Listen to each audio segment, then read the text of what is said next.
Omni Edition Sports presents from Garden City High School in Garden City, Michigan, Cougar football. Tonight, the Garden City Cougars take on the Inkster Vikings.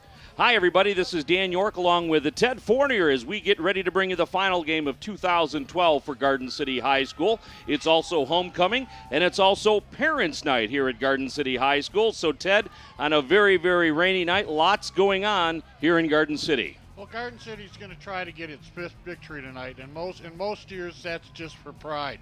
But in the Michigan High School Athletic Association, if you have 5 victories, there is always an outside chance, depending on how your opponents did, that you might sneak into the playoffs. Very slim, but Slim hasn't left town yet. The other story tonight is that there's a lot of moisture out there, and Inkster runs a spread offense and runs the Wildcat, puts the ball in the air, flips it around. There should be a lot of fun watching that ball be caught and being carried tonight. So it's an anything-can-happen game. Everything on the field is exciting, but Garden City's playing for pride tonight. And one of the main problems that Garden City has in thinking about the playoffs is that forfeit win to Annapolis. That's the minimum amount of points that you can get. And you can't get any points, yeah. And you really can't. You know, that's what's really going to kill them. The fact that one of their 5 wins will be against the Annapolis Cougars. And we've talked about the weather. We've shown you the rain coming down. On the track right now is Tom Iwinski, who helps us on the sideline and gives us our weather updates. And, Tom, this is definitely a night for you. Rain coming down here at Garden City High School, and it's probably going to last a little bit, isn't it? Absolutely. This rain is just relentless, and it's going to continue for probably the entire game. That's not really good news. But, I mean, it's not really hampering any of the spirits. It's still very lively out here. You just need to keep the umbrellas handy. But yeah, as I've been saying, this radar, as you look at the radar, you could see a large area of light to moderate rain all across the region, and it's coming from the south and moving north. So as you can look at the radar, it's really going to be here for the rest of the night probably, and the rest of the game. And currently it's really chilly out there. We were in the 50s all day today. We got up to 57, but now we're in the 40s. Right now it's 49 degrees, and it's only going to be in the upper 40s to mid 40s for the rest of the game. And those winds aren't too terribly strong out there. They're from the southeast at about 3 miles an hour, and that's going to be pretty much the norm for the rest of the game. And as you said, there's a lot of humidity out there at 85%, which is definitely evident out there. Right, we had temperatures in the 70s just 2 days ago, a gradual drop-off yesterday and a pretty significant drop-off here today for this one. So along with the rain, the cooler weather moves in and really more typical and more appropriate for this time of year.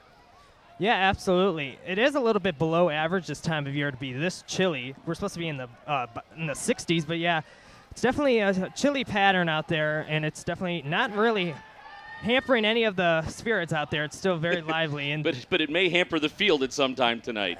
It could. It definitely could. It could get a little muddy and a little brisk out there, but it should be an overall good night, though. All right, Tom. We'll check back with you later on. Thanks very much. All right. That's Tom Iwinski, Doppler Tom as he's known, and he provides information for us here on Omni Edition Sports and GCTV. Also has that great website that you can check out, and we'll have more information on that later in the game.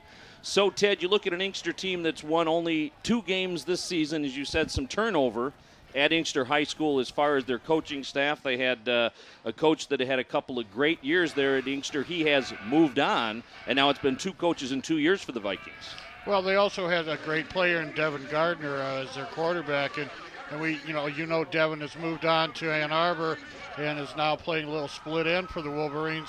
But when Devin was here, they had a number of all-state caliber athletes, and Coach Carter, who is one of the better coaches in high school football, had another opportunity at Oak Park High School and moved on, and some of his players followed him, which left Inkster a little light on talent, and over the last 2 years they've had 2 different coaches.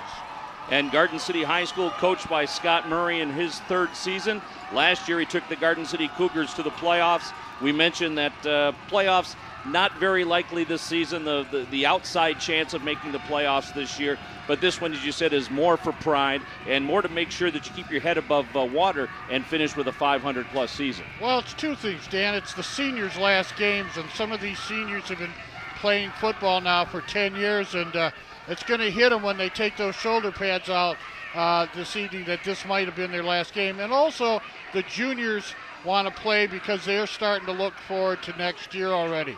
The other thing is, Inkster's the kind of team that has given Garden City some problems this year. We have done a few games this year, and speed on the outside has hurt Garden City.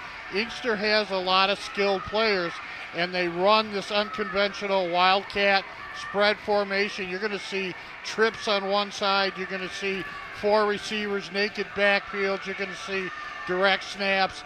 Inkster is going to have the ball all over the field, which Garden City counters by standing 11 guys up on defense, moving 3 down linemen back 2 yards, and so it's going to be unconventional offense against unconventional defense tonight. And according to Scott Murray, he's going to throw everything he has at the Vikings here tonight. He's going to try to run some plays some trick plays that he hasn't been able to run during the regular season. Although with this slick turf tonight, it's possible that he might have to pull back on that plan a little bit and try to get some points on the board first. It'll be interesting to see how many times you shout out the ball, a fumble, or balls on the turf. And I've checked with your doctor. You're limited to 10 really loud shout-outs. All right. We talked about the Annapolis game and the fact that the Cougars lose playoff points. Well, looking at some of the stats tonight, one of those being Tomas McNeel. He has 852 yards on the season.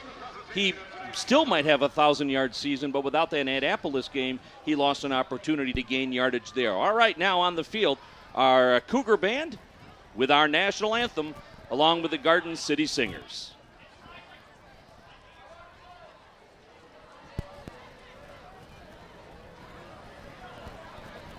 Tonight's colors are being presented by the Garden City High School Junior Air Force ROTC under the command of Cadet First Lieutenant Jacob Noel.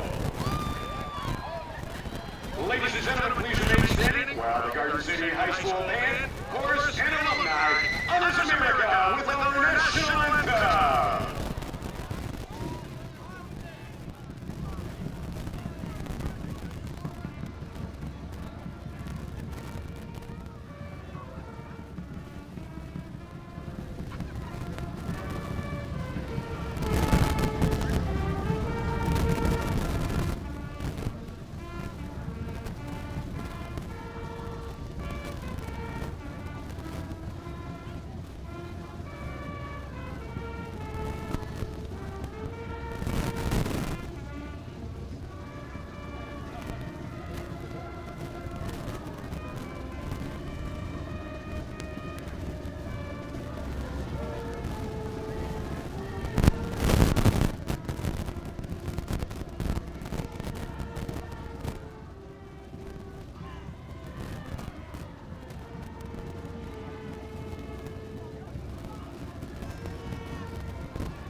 So that's the Cougar Band with a new band director this season as they try to rebuild that program here at Garden City High School.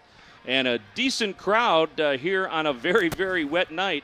Again, it's homecoming, so normally a big crowd on hand, but because of Garden City's odd schedule and going on the road for so long, homecoming falls on the last game of the season, which I don't believe has ever happened, at least as long as I've been here, Ted. Well, I know that the excitement was wonderful. Having some open gyms over the last 2 weeks. I know all the young ladies were excited as all get out for tonight's activities and tomorrow's dance. So this is a special evening. The rain can't hurt it. Maybe a hurricane could hurt it, but Tom said no hurricanes. I watched that. Also, I was noticing when Tom was talking, that big blue, was that the green blob from the 70s? Remember that movie? That blob that attacked Detroit? Looks like Pac-Man attacking, but Now, these are the standings of the Western Wayne Athletic Conference Red Division coming into this game tonight, and the conference standings will stay exactly where they are. Robichaud, the champions of the Red Division. Thurston with that 4-1 record. Garden City at 3-2. That's where they'll stay. 2-3 for the Chargers, 1-4 for RU, and Annapolis 0-5. But Annapolis folded their football program before the season started. So Garden City with that 4-4 overall record wants to salvage this year. And Inkster, this is a non-conference game today, but it will be a conference game next year as Inkster will join the Western Wayne Athletic Conference, and they will join it in the spring, not in the fall, as they kind of reshuffle the teams in the Western Wayne Athletic Conference. So 6-25 will be deep for Inkster. That's Aaron Lewis and Kenneth Lawson. 36 will be kicking off for Garden City. That's Bogalski. You know, you were saying that Coach Murray is going to throw everything but the kitchen sink on them. I'd like to see a real quick onside kick here. Get the ball wet, get it on the ground, get it squirting around, and maybe you could start out the game by getting the ball back. Well, we'll find out about that in about 10 seconds here, Ted Fournier. We haven't thanked them yet, but thanks to the volunteers who are out here tonight in the pouring rain, have been setting up in the rain, and they're in the rain, and we're underway here at Garden City High School as Bogalski kicks it deep. Remember, this is a live ball. 25 picks it up. That is Lawson. And Lawson gets nowhere against Garden City. Lawson had trouble finding the handle of that wet pigskin. He danced around back there around the 5-yard line till Garden City hemmed him in and finally dropped him. So no really return. I think they're going to spot it on the 7. 93 yards away, but in great field position if Garden City can hold him down there. Did you ever take the filters off the cameras? Okay, they look really good. All right, we expect Terrence Richards, number 7, to be at quarterback for Inkster. He did not start the season under center, but due to an injury is moved into that starting spot, and he will be under center to begin this game. For the Inkster Vikings, only about 1.5 miles down Middle Belt Road. 2 and 9 in the backfield. 2 is Martin, and 9 is Roper. First down for Inkster here on homecoming at Garden City High School. And the give is to the second man, Roper, and Roper is just met by a mess of black jerseys, and I believe Robert Lucas was the first one to meet him. Yeah, the Cougars, there was no hole there on the Inkster line, and I gave you all the fans this story about spread offense, and they came out very tight with an I formation behind them and just ran the ball down there. Nothing fancy. So Roper gained about 1 yard. Now they'll bring a wide out near us. That's Juan Hernandez. Same backfield. Roper and Martin. Man in motion is Hernandez. And the give is to Martin. And Martin, again, Garden City's defense hems them in. Short of the 10-yard line, pickup of a couple, but once again, this is a great opportunity to start the game, put Inkster deep in their own zone, and force them to kick around their own goal line. This should give Garden, this play here is right early in the game, one of those plays that dictate what happens in this game. So a 3rd down and 9 for Inkster. Looked to be the Tommy Vincent was there for Garden City on that last play, so this is a big play. Lewis will split out to the right. Hernandez on the east end of the field. Back to pass. All by himself is Lewis. Lewis gets the first down up around the 33-yard line with the tackle for Garden City is Sheldon Spears. Nice cover. Lewis had one-on-one coverage on him, and he was wide open, and he just went down, got first down yardage, turned around, caught the ball, and then got some gravy on top of them potatoes. So they'll spot it at the 30. So a big 3rd down play for the Inkster Vikings as their first pass attempt. And it's successful against this Garden City team. So Lewis again will come to this side. 2 in the backfield. That's Martin and Roper. The give to Martin. And once again, Garden City stops the run. Garden City thinks there's a fumble. Let's see. There is, and Garden City comes up with it. 54, Tommy Vincent there for the Cougars. And the first turnover of the game, and Garden City has great field position on this first down. That's what this whole night's going to be about, Dan, is that ball is wet, and you're going to see it squirting around all night long. Inkster comes out with 2 guards, 2 tackles, 2 tight ends, very run-orientated offense, and they drop the ball because it's wet. So Martin on the carry, coughs it up. It'll be Garden City's ball. 2 wideouts for the Cougars. Under center for Garden City will be Kyler Hubbs. He didn't start the season at quarterback, but he's gotten most of the snaps. McNeel gives it back to Hubbs. He airs it out, and right there, he had to wait for it, Kevin Brown-Bacon did, and we've got a flag on the play. You were saying how Scott Murray's going to pull it all out. That's the old flea flicker, wasn't it? It was. I didn't see a pass interference down there. And it's pass interference against Inkster. Are you trying to referee it all? Because he just made the call. Yeah, you have to send that ball on a line. When you wait for it that long, that gives the defender a chance to come out and catch it. Well, that's a big call.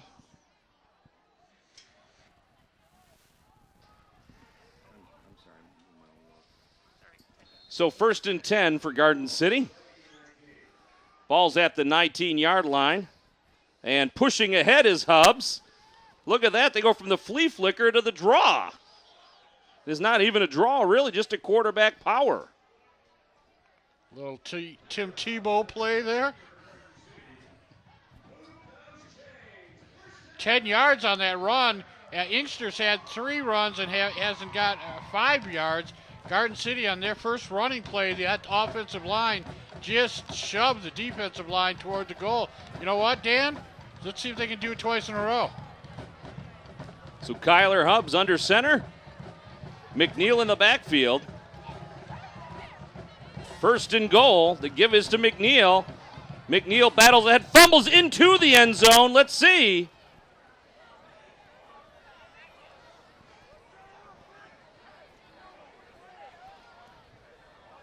No signal from the officials. They're going to say his knee was down before he got into All right. So they get a break there, but now that's twice the ball's been loose. Watch So it. 2nd and goal at the 2.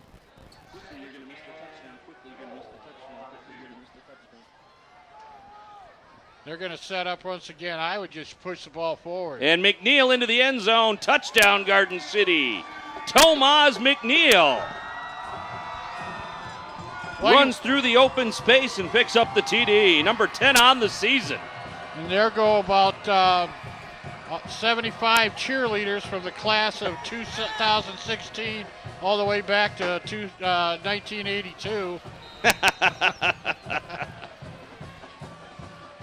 So Garden City on the board early with 8 minutes and 30 seconds remaining in this one. And they'll try to kick the extra point. And it is good, so 7-0 Garden City on the board here in the first quarter. Let's look at that touchdown run. Well, at least we got the celebration.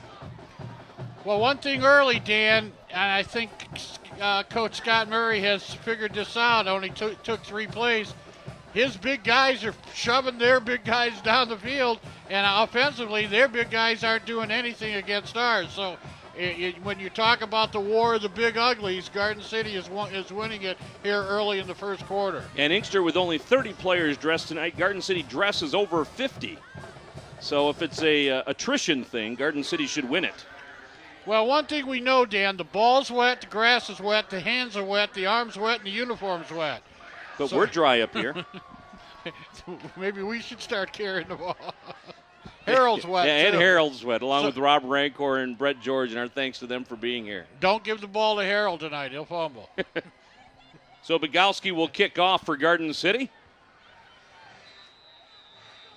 6 and 25 deep again, Lewis and Lawson. And it's off his hands. He doesn't know where it is. Loose ball. Fumble. It's still on the ground. Let's see. And it's Inkster's ball. I think he took his eye off of it. We've had about 9 plays and the ball's been loose 3 times now, Dan. Lawson just seemed to look away from the ball, and then it clanged right off his hands. I wasn't paying attention to Weatherman Tom. Did he say it was wet out there? I think he did. There you see. And right off of his hands, lays on the ground, the hustle for it, on the ground again, and Inkster recovers.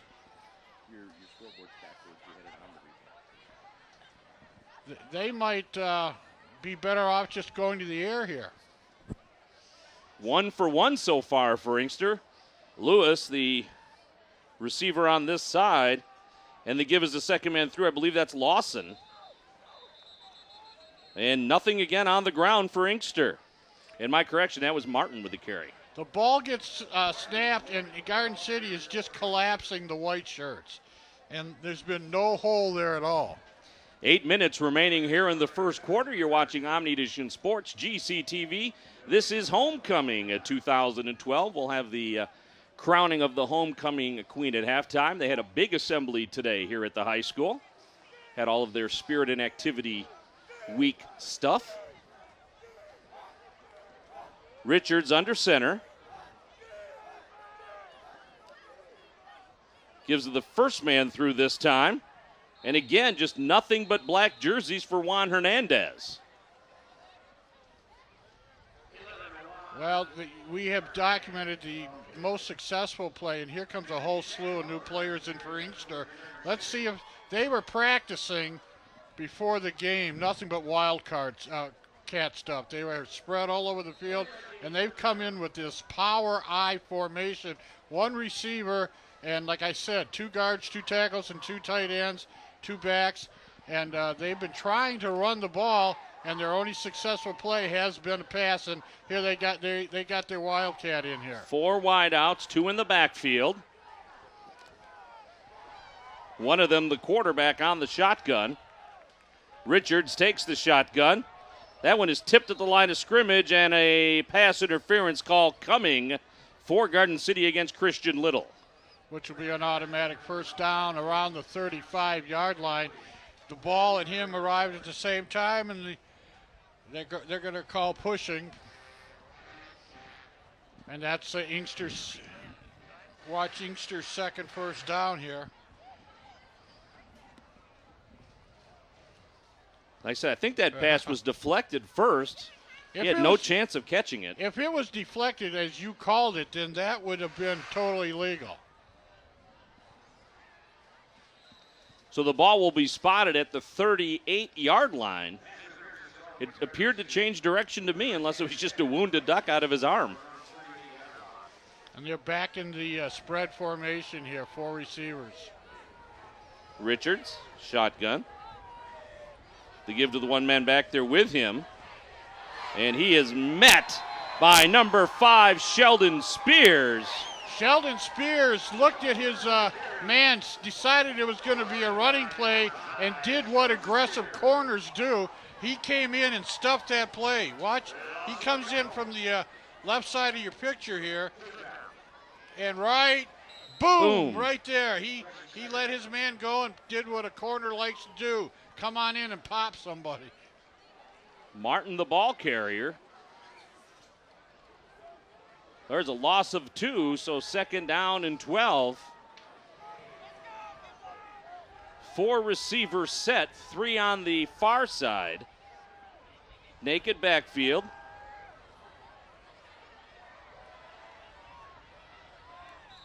Short of the first down.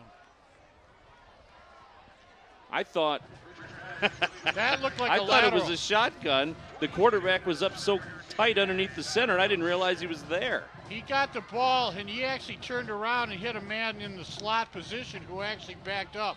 So that was a lateral. If that hits the ground, that would have been anybody's ball. It's going to be short about a yard on that. I think they needed 12, they got 11. So third down and 2 for Inkster. 4 wideouts again. Martin in the backfield. Richards under center. Same play this way. Watch this. Now they go down. Gives it to the man in the backfield, and he gets nowhere. Martin It was 3rd and 2. It's now 3rd and 5 as he dropped him 3 yards in the backfield. Daniel Moore, number 66, with the tackle for Garden City. They had this exact same formation, but to the other side, to this side, the closest to us, Dan, and I thought they were going to try the same pass. They have been successful passing. They have not been able to run. So it's a 4th and 4. Right now, nobody in the backfield for Garden City. Possibly that Scott Murray doesn't want anybody touching the ball in this rain, but it looks like Inkster doesn't punt. Now they're in that same trips to this side formation. Martin in the backfield, Yeah, Richards back. Richards with a little dump pass intended for Lewis. And Inkster will turn it over on downs at their own 45-yard line, Ted. Well, that's a coaching decision. There's a lot of coaches don't want to give up the ball, and looks like they were going to try the same. 4th down, though, that deep in your own territory, I just can't see running that play. Well, the Cougars have not been stopped yet. They have been able to push the line. They're right at the 45-yard line. Let's see if they just hand it off once again. You can see the rain coming down on the dark background. There's the pitch to McNeel. McNeel up to the 45, to the 40. Keeps his balance. McNeel over the 30. McNeel still on his feet over the 20-yard line. Tomas McNeel. He may get that 1,000 yards tonight yet. That's exactly. You said 8:57, so he needs 143. And the offensive line just crushed the right side of the defense. Watch this. This is student body coming to our way. Everybody's pulling out. Gets a block right there. Trips, keeps his balance, still on his feet. Great job by Garden City's blockers. Nice balance, too. And there's McNeel again, battling his way up over the 15-yard line. So he's got at least 30 yards of that 143 he needed. We got John on the stats again tonight? He's a coward today. I think he's up here in the press box, so we'll be able to get what we need from John Fleming. Wait. You just said anybody in the press box a coward. That's right. That's that side of the press box. It's brave to be in this side. Because we could potentially open the roof and get wet. Is that it? That's it. Number 9, Kyler Hubbs gets rid of it. Inkster is just not being aggressive on defense. And by that, I mean they're waiting for Garden City to hit them. This is a hit or be hit, and they're being hit. And every time you are being hit, you're giving up real estate. That's what Garden City is now once again in the red zone. Little up to the 3 for Garden City. McNeel in the backfield again. Giangrande lines up at the tight end. Give to McNeel. McNeel near the end zone. McNeel touchdown. Tomas McNeel with 2 touchdowns already in this one. And Garden City leads it now 13-0, hoping to make it 14. Garden City at this point, if this continues all night, can dictate their score because they have not been stopped on any play. The only thing that's been in Inkster's favor is a couple penalties, but if Garden City continues its dominance, they can name their score tonight. Bogowski to attempt the point after, and it's no good. So our score with 2:50 remaining, 13-0, as you see McNeel just power his way in, and Inkster does not have an answer for Tomas McNeel. 13-0 here in the first quarter. We still got almost 3 minutes to go, 2:50 on the clock. And Dan, this is going to be a rivalry. Not so much tonight. This might be an establishment game, like you said. Even you and I could walk from this school to Inkster in less than a day and a half. Let's not be crazy, Ted. Let's not be crazy. Lewis and Lewis deep. Go ahead. There's some benches along the way. There you go. We have 3 Lewises on this Inkster team. Aaron Lewis and a Levon Lewis deep. Bogowski kicking off. At this point, it looks like they need Sherman Lewis and Carl Lewis, too. So Bogowski kicking off from the 40. They fake the onside kick. Bogowski powers it deep. Oh, and it's right off the face mask. Picked up by 11, and he will be brought down. There's a face mask on the Cougars. Hernandez picked it up after the fumble, and I think Garden City's going to get called for a face mask. Inkster is totally confused by this kickoff formation. This will give 15 yards to Inkster.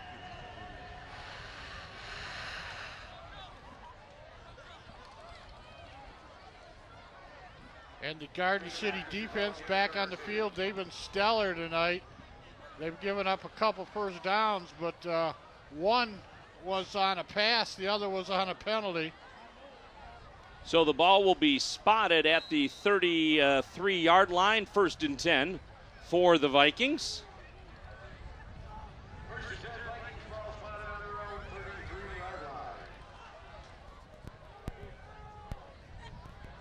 So 13-0, Garden City on top.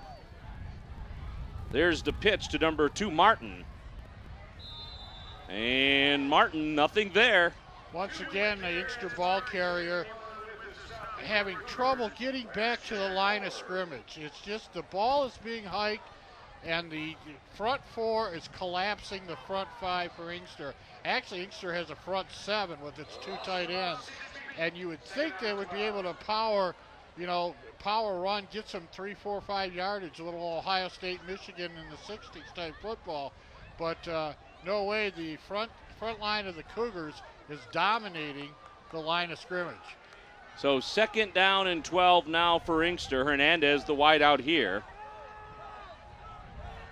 Richards under center.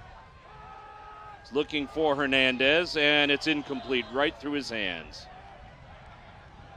That sometime tonight, the corner or the safety for Garden City is going to jump that route and score 6 going the other way. That's a one-on-one pattern, and the ball was hung up there. Garden City defender could have jumped that and still be running.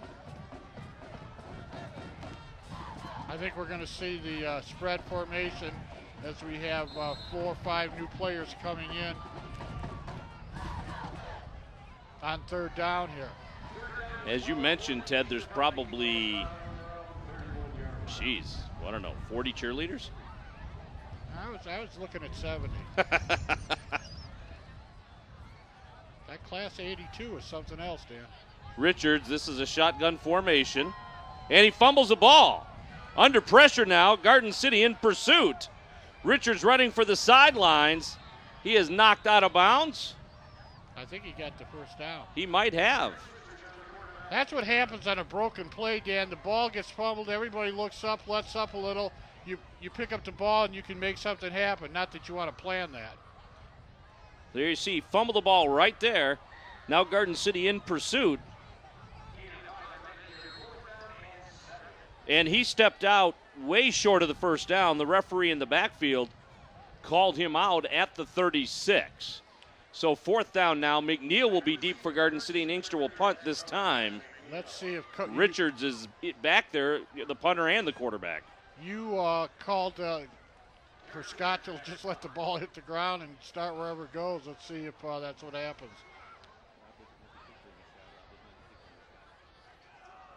There's a ground ball to the punter. He gets it off. McNeel is going to pick it up. I didn't think he would. Gets past the sliding defender. One of the Inkster players takes the other one out. McNeel on the sideline still, but they called him out of bounds closer to about the 45-yard line. Well, he took a chance. Remember, he got a really sweet, nice ground ball hop to the shortstop type of play. He picked it up. Watch him pick it up and he had a burst of speed, too. So Richards didn't get much on the punt. I thought he would let it go. Gets around that man. Then you see a couple of other Inkster players flying through the air in the backfield. He thought he was still in bounds at that point, but he had stepped out. So McNeel with a huge night tonight for Garden City. Oh, it's not over. It's just begun. Cameron Daniels over here to pitch to McNeel. McNeel wants to throw it. He's got Daniels in traffic. Daniels tries to come back to the ball. He can't quite make it. Daniels was open, and then the ball was pop up to the shortstop, so he had to come back to it. But if that had some zip to it. Daniels was open. They had lost him immediately as that play unfolded.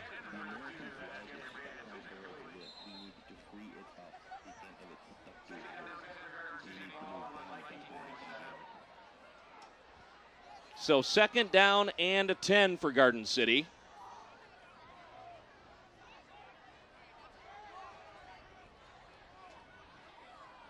McNeel in the backfield again.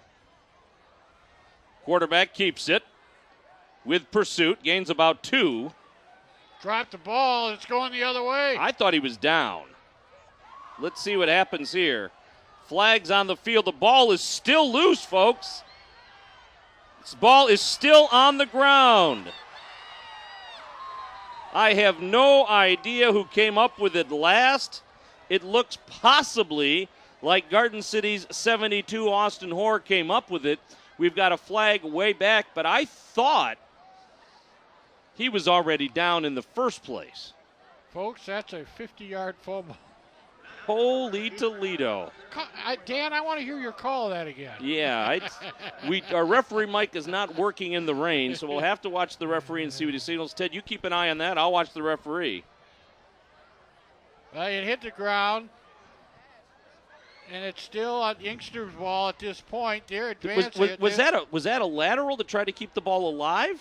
I don't know. Now the ball, Inkster picks it up, and finally here goes 72. Keep kicking it, boys. And he's got it. At the 2. Now let's freeze. If we can just get 72 slide, that is how you recover a fumble.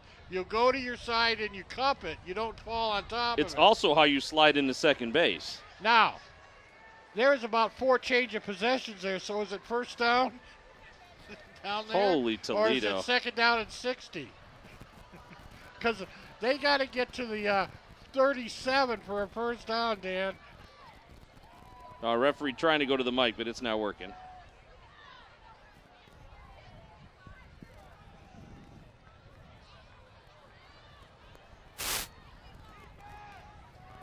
Now, there could have been, the knees could have hit somewhere along the line, so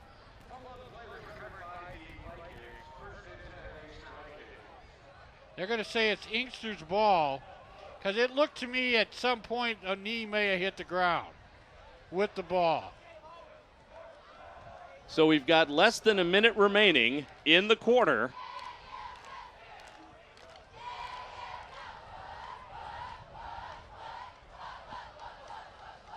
Wow. Well, kind of what you expect. Referee having a conversation with Scott Murray near the 40-yard line. Looks like are they going to walk a penalty off from the 36? They called it Inkster's ball.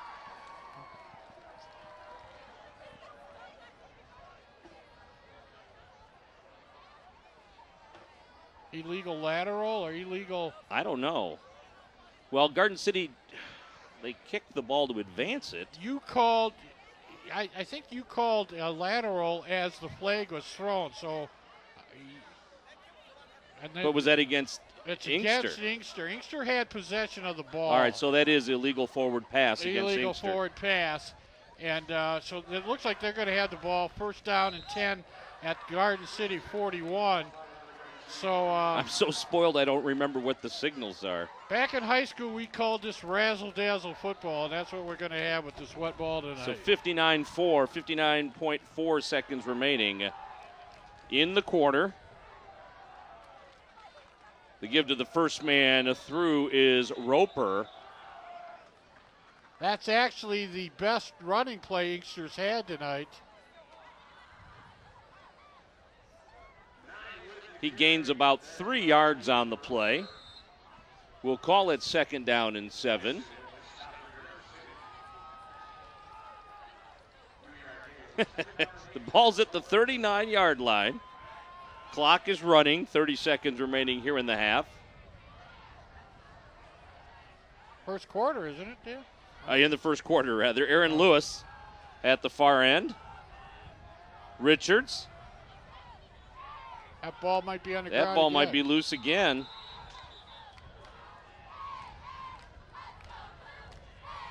Looked like 27, Martin on the carry. But Garden City's defense stingy tonight, just not giving anything up, and that is the end of the first quarter. With the score, Garden City 13, Inkster nothing. So a very entertaining first half, that's for sure. And I think the gun just went off. Todd Podizak's on a little delay tonight. Well, it's gonna be interesting, Dan. Here it's third down, and I think we're going to see the skilled positions come in here for Inkster.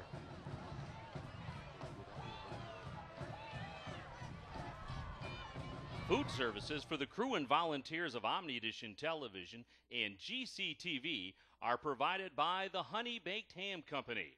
Visit their new location at 42452 Cherry Hill Road in Canton. Open Monday through Saturday, 10 a.m. to 6 p.m. And it's much more than that delicious ham. They also have lunch served all day and ready-to-serve dinners. And don't forget the Honey Baked Ham Company for the holidays. Again, visit them at their new location in Canton. Or check out their website at honeybaked.com. That's the Honey Baked Ham Company.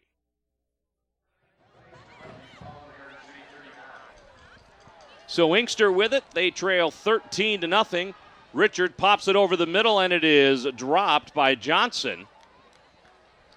Johnson took his eyes off of that. There was a little fake, and then he was just going to hit him on a slant pattern. He was open, but he took his eyes off of that one, and it's going to be fourth down. So 4th and 7 for the Vikings, and they'll change units. Interesting that they look like they might punt here.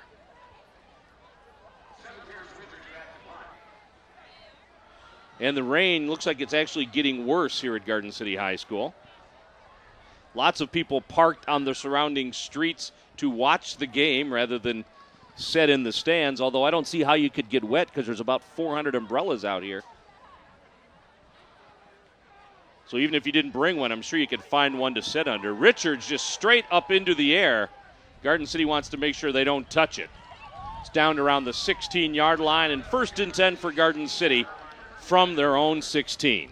You know, the one thing about tonight's game, we keep talking about the rain and the field conditions. This is what kids love to play football in. And 20 years from now, this will be one of the games that every player on the field will remember and be talking to their sons, and 40 years from now, their grandsons. But playing on a wet field, snow field, in the rain, this is just pure football heaven. And this is not what camera people look back on fondly, in case you were wondering. 1st and 10 from the 19 for Garden City. Still on his feet. Actually, I beg to differ, because I remember meeting Brett George, and you were telling me at that time that he was all wet even then. So. Hey, ho! We sent Harold up in the lift tonight, so he'd be closer to the rain. Well, he'll be the first one to know when it stops.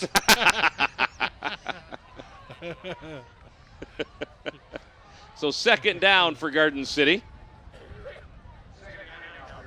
Hubs under center. There. Nice move there by Giangrande. Giangrande up all the way to the 40-yard line. So Giangrande picks up a 1st down for Garden City. He had some big holes to run through there, Dan. Great blocking.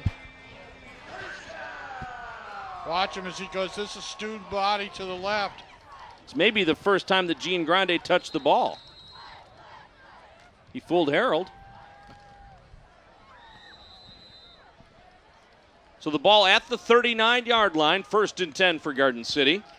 Garden City running off a very tight double wing formation here. No wideouts for Hubs. Gives it to McNeel. McNeel trying to stay on his feet. McNeel fights his way near a 1st down. The whole Inkster line just got shoved back 9.5 yards here.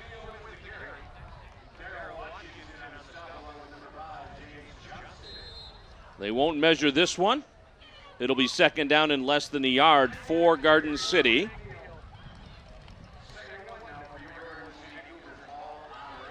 Still in a bunch for Garden City. McNeel by himself in the backfield, man in motion.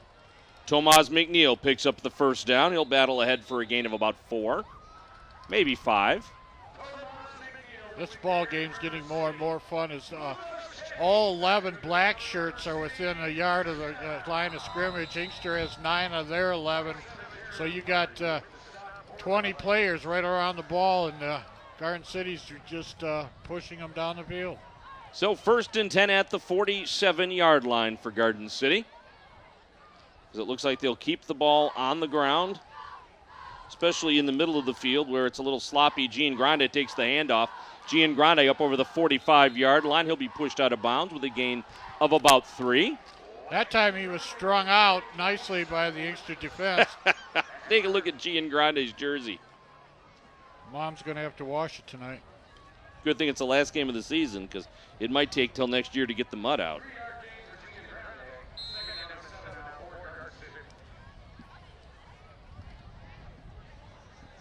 Third down, Dan. Got second down on the sticks. All right, I was wrong. And battling ahead is McNeel. I just had a premonition that after this play was going to be third down. Giangrande, though a senior, I mentioned it'll take him till next year for his mom to clean his jersey off, but it won't matter. Boy, you were saying they were going to open up this game. Garden City has got back to the basics.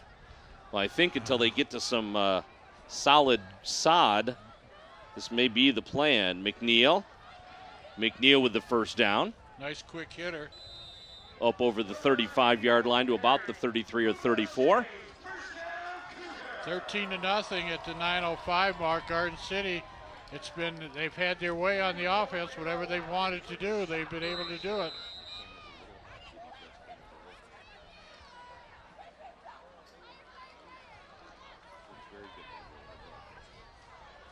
So 1st and 10 now from the 34. Garden City still in that tight formation. And the quarterback Hubbs will take it. And this is the second time Garden City's run this play, and it's been a success both times. Hubbs just gets behind the offensive line, and the two backs get behind him and shove him. Make sure he keeps up with the offensive line. Jacob Little for Garden City, and it looked like Roper for Inkster jawing at each other a little bit. 2nd down and 2.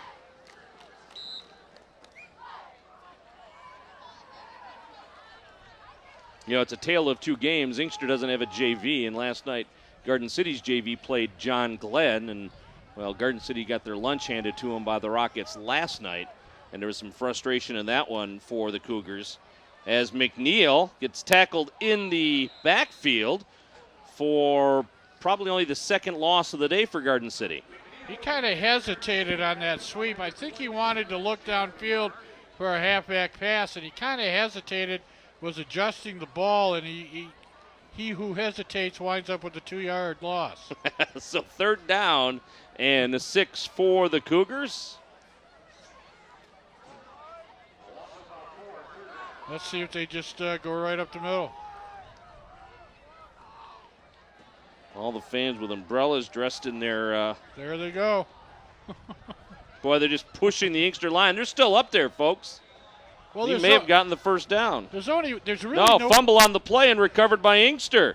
So in that melee, Rayfield Jones came up with it. I don't know how it came loose, but it's Inkster's ball.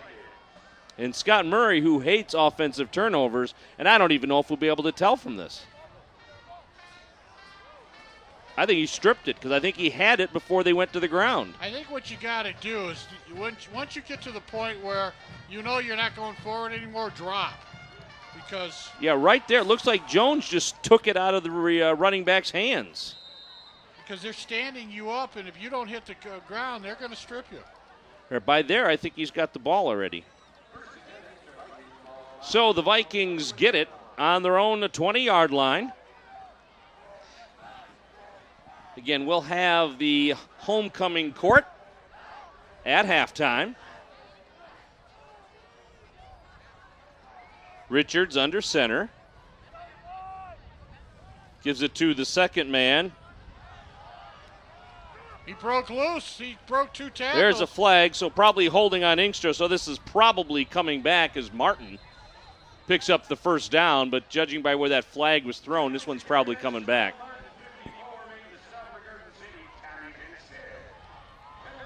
Yep. And that's going to be against Inkster. So I think what's happening now, even with that last play, is that Garden City wants to strip they're standing him up, and they instead of bringing the man down, they're trying to strip the ball down, and he broke that tackle at the 7:09 mark.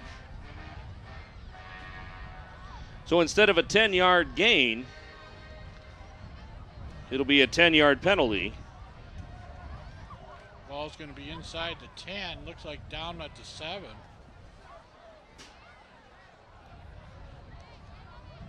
In case that would have been 4 yards in the backfield, so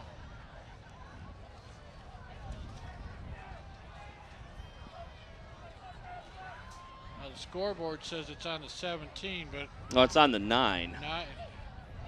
And they need to get to the 33. I'll split it with you. Let's say the 8. Well, yeah, because the stick isn't where the ball is. I just looked where the stick was. But the stick on the sideline is nowhere near the ball. That's 25 on the handoff. Lawson, he gets nowhere.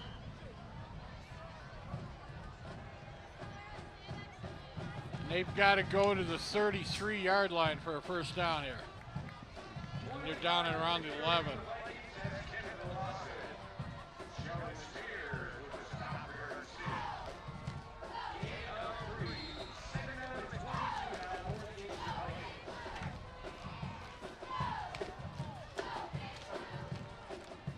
So long way to go for Inkster as Garden City's defense has been swarming and effective here tonight in the rain. Spread formation, deep in their own zone. Shotgun. Quarterback. Moves under one tackler. Won't get past that one. And 55 for Garden City, Kyle Nelson with the tackle. They're going to say he fell at the 14-yard line, picked up about 3.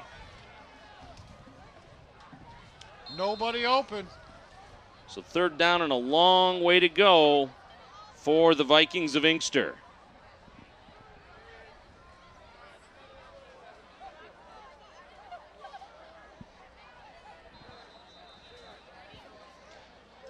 And we've got a timeout, it looks like, called by Inkster with 5 minutes, 35 seconds remaining in the half. They haven't run any reverses or double reverses or anything yet. This might be a chance here where you can run a reverse, and on this field, if your momentum's going one way, you run a reverse. Something could happen as we look at Inkster's schedule. Now, Inkster non-league this season. They'll join the Western Wayne Athletic Conference. They were orphaned, I guess, if you want to say, when the mega conference went away. You see 3 losses to begin the season for Inkster, a couple of wins against some decent teams, 28-18 over Flint Northern, and then a 51-0 shellacking of Hamtramck. And then they would travel all the way to Bay City, John Glenn, for that loss, and then took on Southfield Christian. So basically trying to, Carmen Ainsworth being in Flint also, having to piece together a schedule, being that Inkster is a non-conference, non-affiliated team this year. Well, they took themselves, when the Mega, they didn't want to go into a conference because they wanted to pick and choose. They played some Toledo teams, and when they had the athletes, they put together a supreme schedule, but that hurt them the last 2 years. So third down, man open on the sideline, will not make it anywhere near the first down marker, not even back to the original line of scrimmage, as again Garden City's defense not giving anything up tonight. So Inkster will have to punt here on fourth down. And they should get some excellent field position.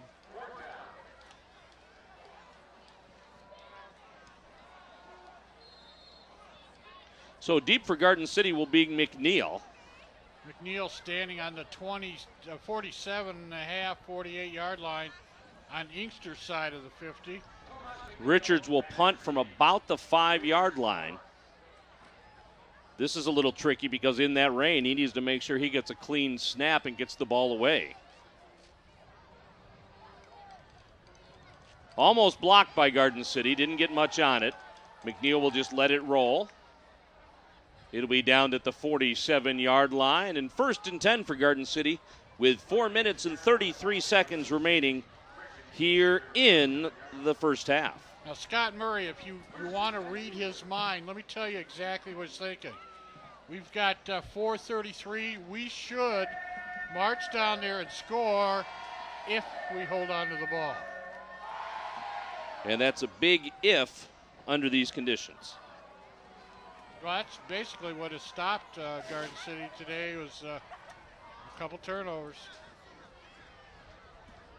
So 1st and 10 for the Cougars at the 46. They're staying with that tight formation.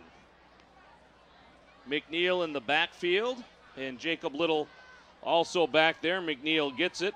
McNeel picks up the first down. He's upended by 33 Cortez Pittman.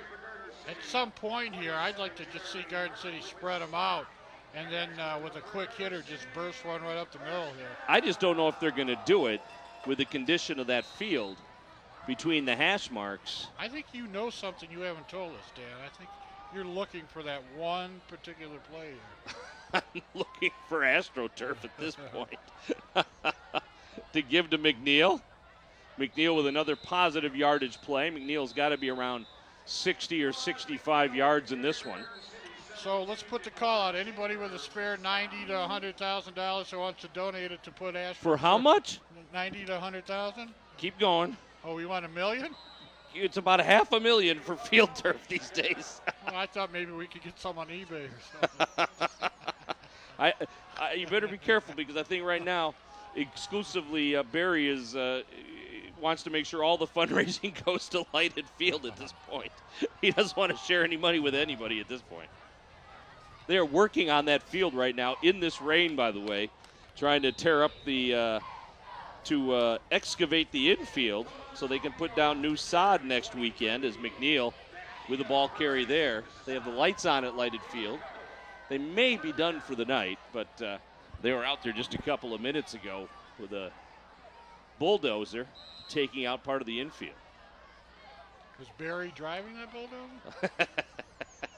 If you can save a buck, yes. 3rd down and 1.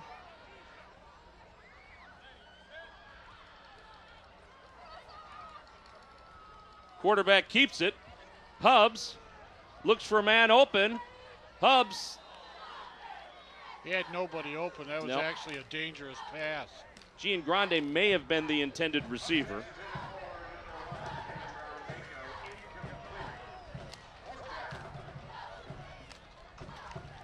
It's homecoming here. Dan, you tell me there's going to be all kinds of festivities, and they're going to crown a homecoming queen. That's the plan. In about 3 minutes to halftime. That's still on my bucket list, Dan. To be the homecoming queen? I've never been crowned homecoming queen. Well, you might want to modify that. Garden City tries to push ahead. There's a flag that comes from the referee about 15 yards behind the play. Garden City got the yardage for the first down, but we'll have to see what the penalty is. I guess it's got to be holding. Oh, okay. Illegal assistance, I believe, is the call there. Well, that could have been happening most of the night because basically what's happening is Garden City's hiking the ball to the quarterback. The black shirts in front of him are pushing, and the black shirts behind him are shoving him down the field. So the referee finally calls Garden City for it as they try to advance Hubbs over that first down marker. They might as well just pick him up and carry him. So 4th down again for Garden City. 4th and about 5 now. Yeah, try it again. Dare him to throw the flag twice in a row. To give to McNeel. If you can't get it one way, get it the other way. And McNeel is short. That's a victory for Inkster. McNeel got it to about the 26-yard line, but Garden City will turn it over on downs with 2:31 remaining in the first half. Now this is the obligatory statement that the color man in most football games make in 13-0 games. You know, it's a danger letting the other team hang around, Dan, because Inkster could break 1 or 2 plays here and be right back in the game. Garden City has shown dominance, has shown that they can move the ball, but they've stopped themselves. You know, penalties and a couple turnovers. This very easily could be 27-0 or into 30-0. Well, that illegal pushing, or whatever you want to call that call, is a strange call anyways, and it's a strange play. As Inkster now with 4 wideouts. The quarterback keeps it for himself and picks up a couple. I don't think Inkster's going to do anything on the ground. I think they need to throw the ball down the field, see if they can get the only place where they get one-on-one situations on the wideouts. And if they can get a one-on-one situation and break a tackle, they're going to have a big gainer. The other thing is pass interference. They've gotten 1 call tonight. So Garden City will call a timeout. 2nd down and 9 for Inkster. Garden City wants to see if they can get this one more time before halftime and try to punch it in. So are you the master of ceremonies again on halftime here, Dan? Do you see me scrambling, looking for the homecoming queen's name through all of my stuff? Oh, you already know? Not if I don't find it. Ladies, we might not have a homecoming queen this year. It may be you, Ted. Your dream may come true. Your bucket list may be full, baby. Well, I'm always there if you need me. I think that's Mike Roffey down there. He and Mark, his twin brother, both coaches on this team, but when they're soaking wet, you can't tell them apart. Have you found it? I found something here. Something. We'll go with this. I think I'm missing the float competition. It was on loose leaf paper all stapled together. Yeah, they'll never ask. They'll forget. They'll never. I sure as heck hope so. 2nd down for the Vikings. New quarterback, that's Butler. Now, he was the young man that spent the whole pregame passing. And there's going to be probably another holding call on Inkster as this ends up to be a loss, so Garden City may decline this. But judging by the position of the flag, you assume it's holding, as the conditions are not improving here at Garden City. No, I don't believe you until I hear it from Tom. Why isn't he standing out in the rain, by the way? Because he's a weatherman. Cantori would be out there. Everything weathermen do is fake. Wow. Wow, I believe the gauntlet has just been thrown down, Tom. Am I not right? Don't they point to a blank wall? Not Tom. He stands out there in the elements. Okay. You're brave, Tom. So 3rd down, they'll take the penalty. 3rd down and 11, and it looks like Garden City's going to call another timeout. Well, I assume it was Garden City. They got a $1:57 on the clock, and Scott Murray wants another score before the halftime here. I'm sure he's not happy that they only have a 13-point lead, but I also am pretty sure he understands that the conditions here have deteriorated considerably since we got started.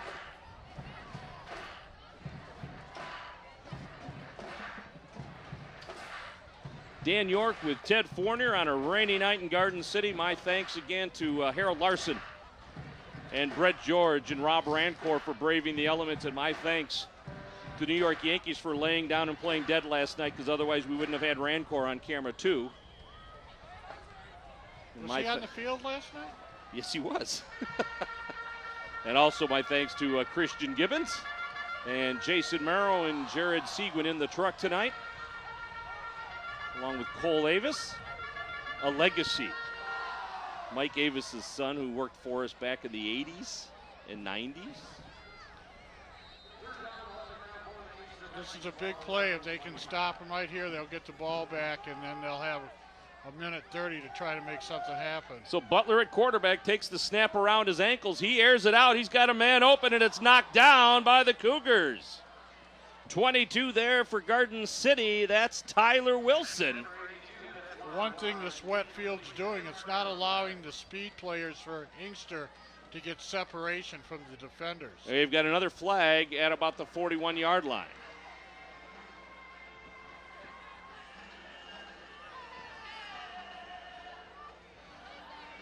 But the homecoming court is thrilled about this.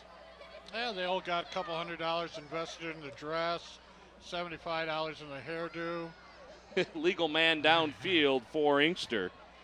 $30 or $40 in the manicure and the pedicure. Thank you, Jan. Ted's wife bringing us some water. You just wanted to get out of the rain, didn't you? By the way, Dan, she doesn't know about my bucket list. So. Oh, okay. I won't repeat it. You see my shirt, Jan? Got my West hoodie on tonight.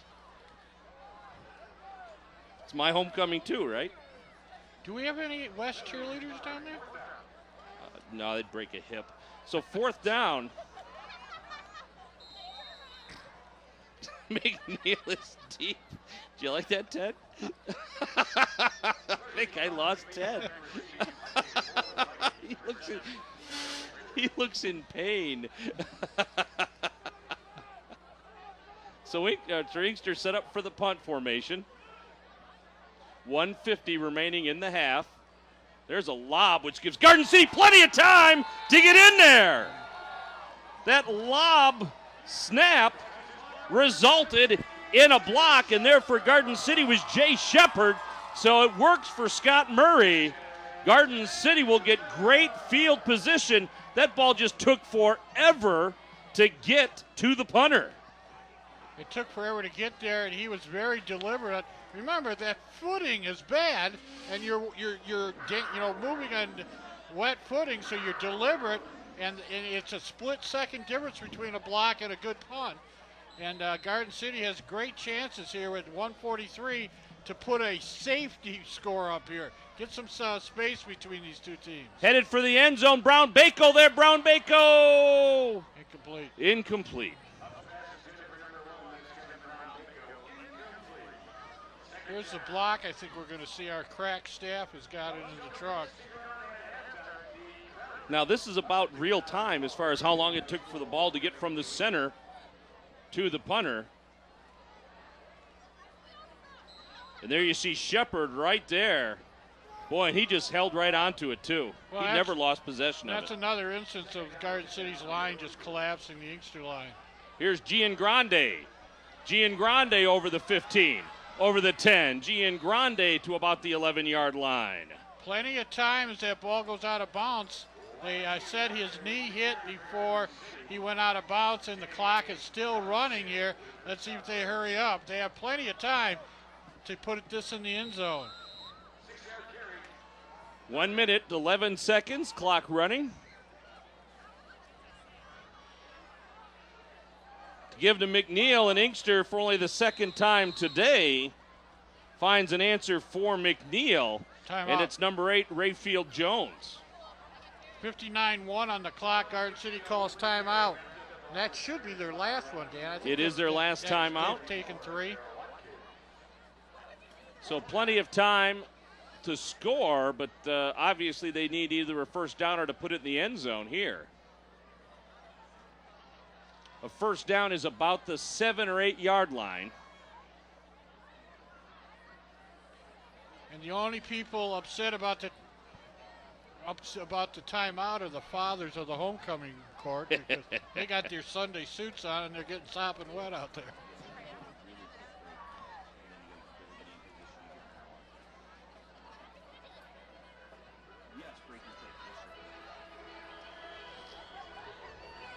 Well,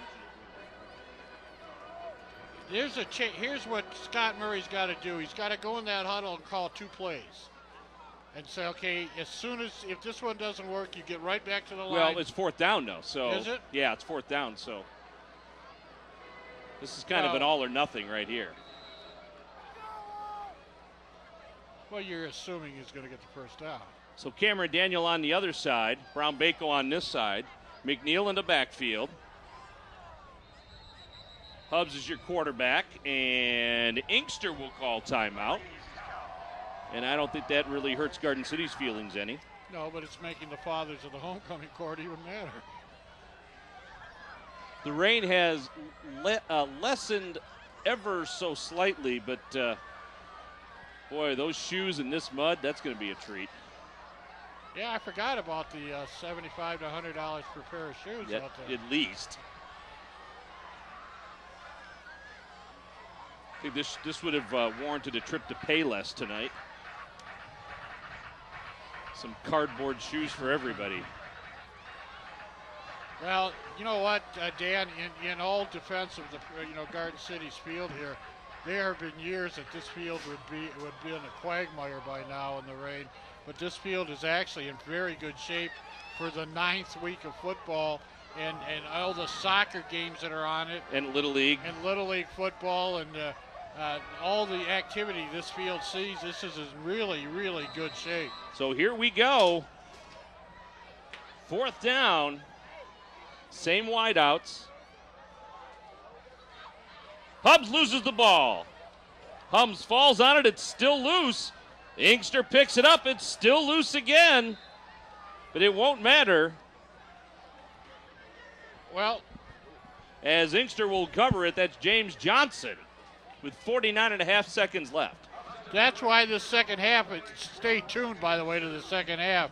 But this second half is going to be exciting because as this field gets wetter and that ball gets wetter and the uniforms get wetter, almost anything can happen on every play. So you're saying it's going to get wetter? Well, I don't know. I haven't heard the halftime forecast from Doppler Tom. Now you see Garden City with 3 men back on defense in a complete prevent. Well, they got trips to the other side, one receiver to the near side. Only 3 on the line.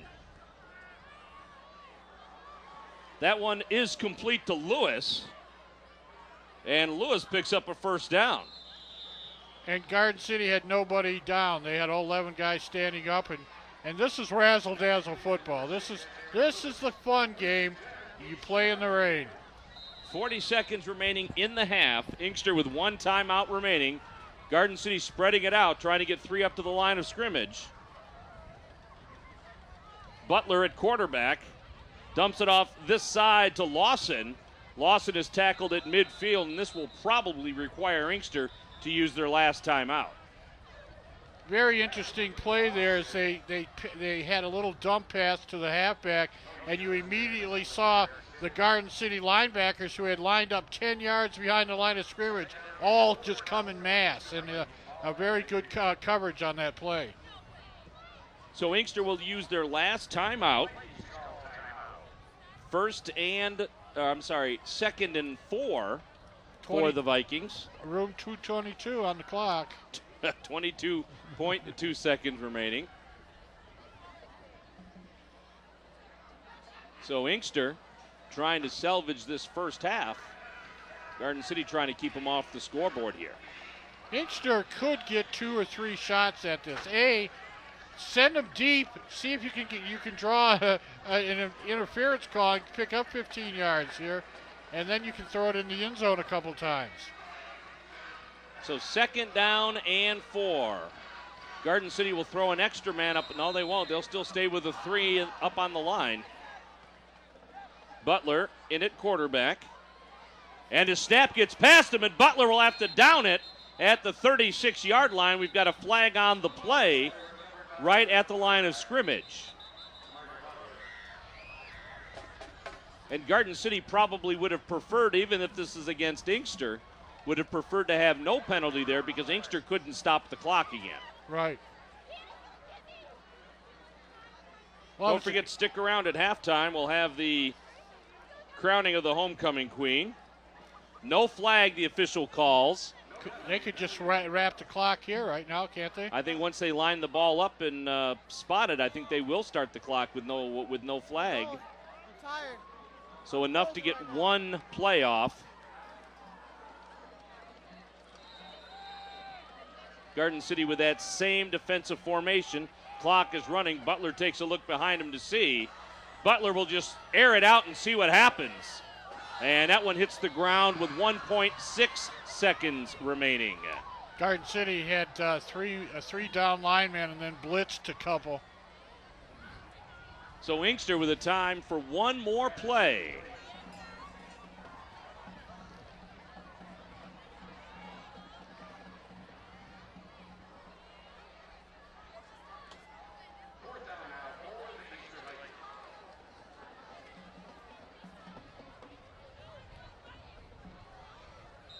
So 4th down and about 17 for Inkster.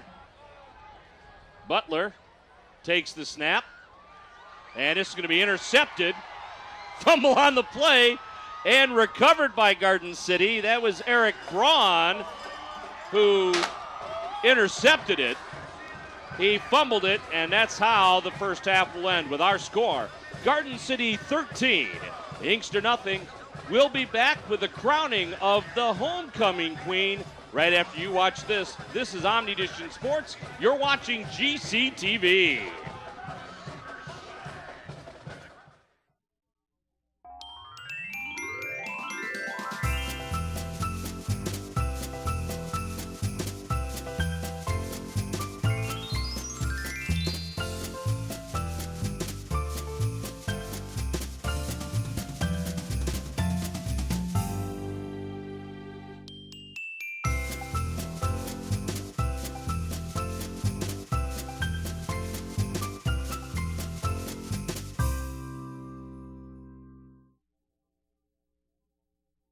KFC in Garden City is a sponsor of Omnidition Sports and GCTV, and one of the providers of food services for the crew and volunteers for tonight's game. Garden City's KFC is located on Ford and Harrison and is owned by Garden City residents Dan and Paul Bogowski, featuring all of the Colonel's great menu items, including original recipe, extra crispy, and grilled chicken, crispy strips, sandwiches, chicken pot pie, those famous sides, and more. So stop by Garden City's KFC on the corner of Ford and Harrison and tell them that you heard about them on Omnidition Sports. So take these words and sing out loud, 'cause everyone is forgiven now, 'cause tonight's the night the world begins again.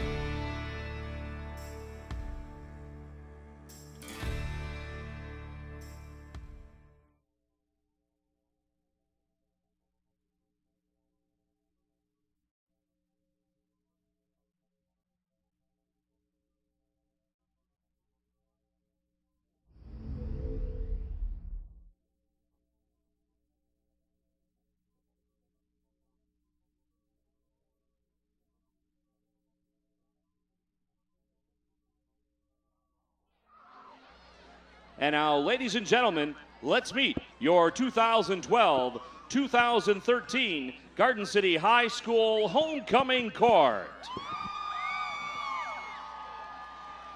First off is Taylor Ball, escorted by her father, Gary, and Jake Berger. Taylor has been involved in DECA, Student Council, varsity cheerleading, yearbook, and competitive dance. Taylor currently holds a 3.1 GPA and plans on attending Grand Valley State University to pursue a career in radiology and imaging sciences. After graduation, she'll miss laughing with her friends, football games, and pep assemblies the most. Ladies and gentlemen, Ms. Taylor Ball.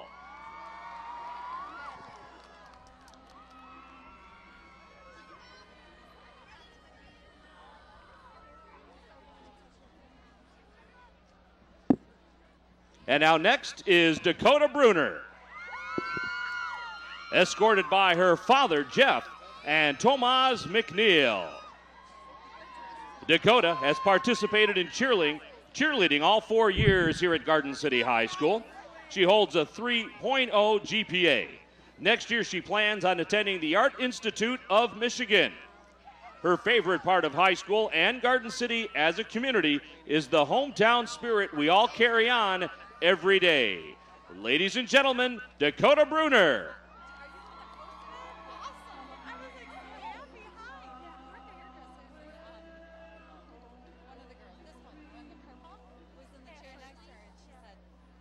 Next up, Ashley Moyers. Ashley's escorted by her father, Rob, and her best friend, Tyler Glenfield. Ashley is on varsity pom-pom and holds a grade point average of 3.3. After high school, Ashley plans on attending Central Michigan University, where she's going to pursue her dreams in broadcasting. Ladies and gentlemen, Ms. Ashley Moyers.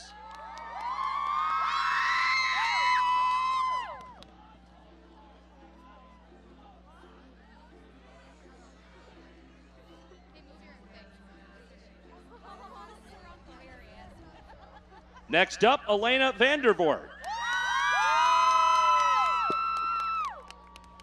She's escorted by Jake Van Owen and her father, Tom. Elena has a GPA of 3.6 and is planning on attending the College for Creative Studies. Ladies and gentlemen, Ms. Elena Vandervoort.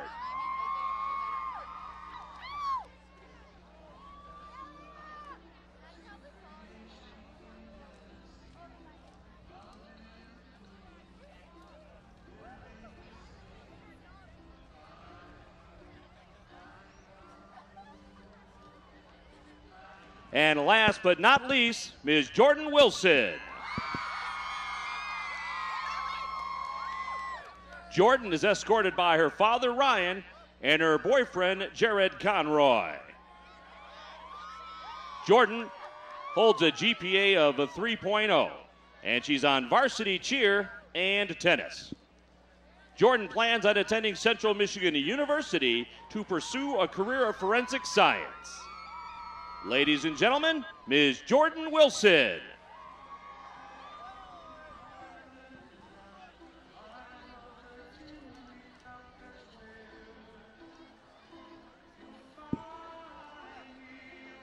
Now returning to crown our queen this year is Ms. Becky Beveridge, last year's homecoming queen.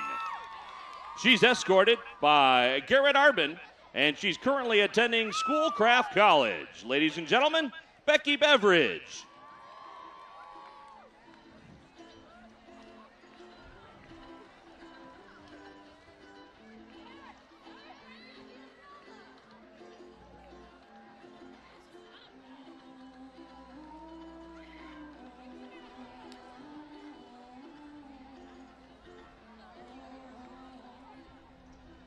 And now, ladies and gentlemen, your 2012-2013 Garden City High School homecoming queen is Ms. Ashley Moyers.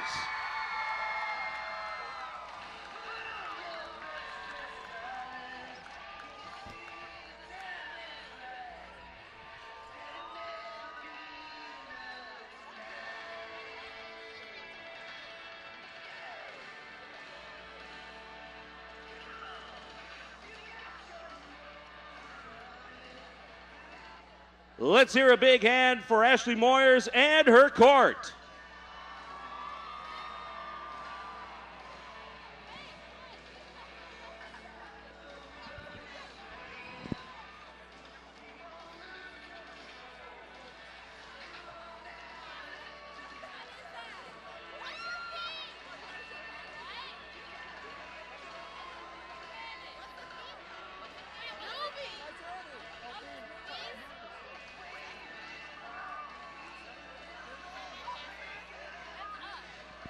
So congratulations to Ashley Moyers and the entire homecoming court here at Garden City High School. Our score here at halftime is Garden City 13, Inkster nothing.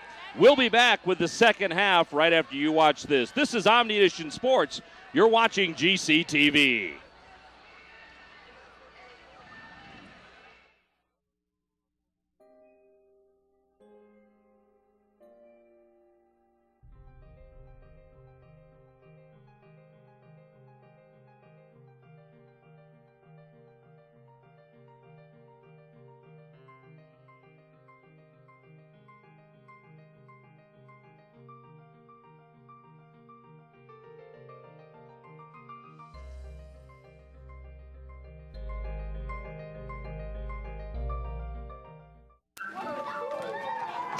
I'm lucky. Let me help you with that. I get to do something I love. It has nothing to do with touchdowns or titles.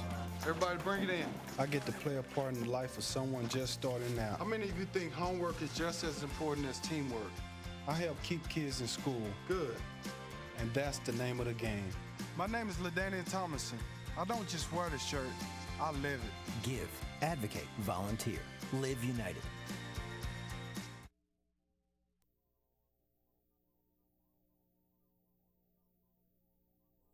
Lona's Pizza in Dearborn Heights is a sponsor of Omnidition Sports and GCTV, and one of the providers of food services for the crew and volunteers for tonight's game. Located on Beachdale and Ford Road, Lona's is owned by Garden City's own Bob Oliverio and the Oliverio family. With the best pizza in Metro Detroit, Lona's delivers to all of Garden City. Round, square, or pan pizza, Lona's is the place. They also carry great subs, salads, and wings. Give them a call at 313-274-0100. That's 313-274-0100. Lona's Pizza. So take these words and sing out loud, 'cause everyone is forgiven now, 'cause tonight's the night the world begins again.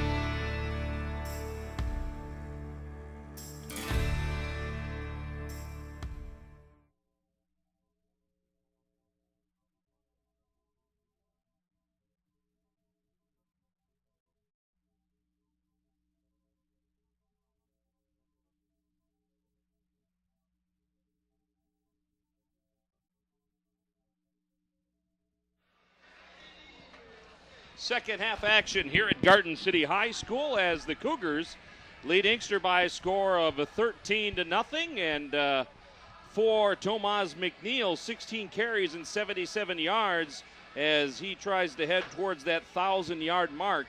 He started the night with 852 yards, so he'll need about the same performance in the second half, Ted Fournier. But an interesting first half.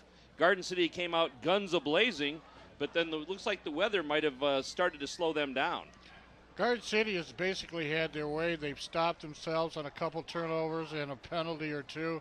But basically, they have shoved Inkster up and down the field. Inkster has had no success offensively running the ball and very little success passing the ball. They've tried running formations. They've tried the Wildcat formation. Garden City has snuffed them out. And basically, this whole game comes down to Doppler Tom making the field wet. All right, and let's throw it down to Doppler Tom down by the north 20-yard line. And Tom, the rain seems to have lessened at least a little bit as we begin the second half. Yeah, that first half was really rainy, and the rain was even heavy at times. But you did mention the rain has lightened up a bit, and I've been looking at the radar, and it looks like it will probably start lightening up even more as we head toward the end of the game. So that's some good news. And the field, as you said, it's very wet, it's very muddy, and it's very slick. So they're going to have some problems out there, but all the fans need to keep the umbrellas handy because it's definitely going to be a rainy night. Yeah, I don't think they're going to put them away and maybe lightening up a little bit. But speaking of lightening up, is there much of a chance of lightning today? Absolutely not. This is just a cold rain. All right, very good. And Doppler Tom, your website for folks that want to check the weather in Garden City, get those accurate stats from the weather station right here at your house and other information, where do they go for that? Yeah, absolutely. It's just DopplerTomsWeather.com. All right, Doppler Tom, we want to thank you for being with us tonight and our other games earlier this year, and we'll see you at the Santaland Parade. Absolutely. Thanks. All right, thank you, Tom. Thank you.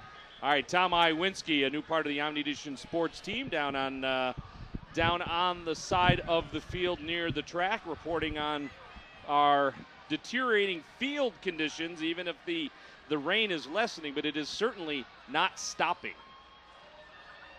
Garden City's going to get the ball to start the second half, and let's see if they can do something with it. If I was Inkster, I'd just squib it and see who gets the ball. Let's make this a fun second half. Inkster 14 carries for only 16 yards in the first half. Garden City 25 carries for 144 yards.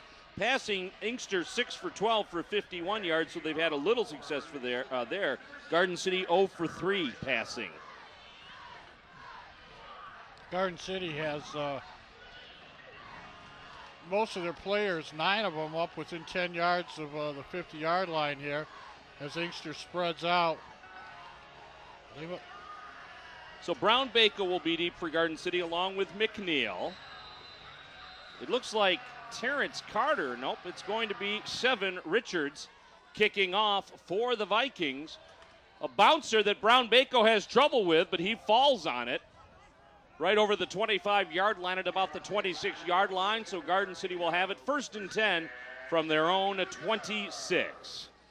Every play an adventure as Garden City's getting the ball. Let's see if they go back to their real tight veer formation and just try to run it in between the tackles. They got called once for aiding the ball runner, but they could have been called a few times. Now this is what I thought they might do. This patch of grass is in a little better shape. The south side of the field is in better shape than the north side of the field. They do go back to their spread. I don't know if that's the reason. Hubs with the give to McNeel, and McNeel will fight his way over the 30 to about the 31-yard line, gain of about 5, 2nd down and 5. I don't know if that's the reason, but there is definitely a distinct difference in quality of the field between the north and the south. I think if you came to most of the practices, if you come up here to soccer and football practices, they're all down here on the north end. Well, Garden City definitely tries to use that football field behind here and not practice much on this field. McNeel with pressure, but McNeel picks up the 1st down. Tomas McNeel up to the 40-yard line and gives Garden City that 1st down. McNeel, a senior, he was part of the homecoming festivities, and congratulations to the homecoming court here at Garden City High School, especially to Ashley Moyer. She is the homecoming queen for 2012-2013. It's nice of the dads to hold the umbrellas as the girls came out. Dad finally served a purpose. There's the give to Gian Grande. Gian Grande fights his way back to the line of scrimmage. There's a flag on the play that came from the back judge.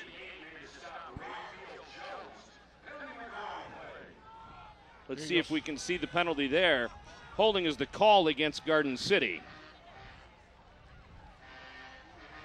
I don't know. I didn't Might have been catch it. 72 pancaking his man down there and holding him down on the ground. That's against the rules?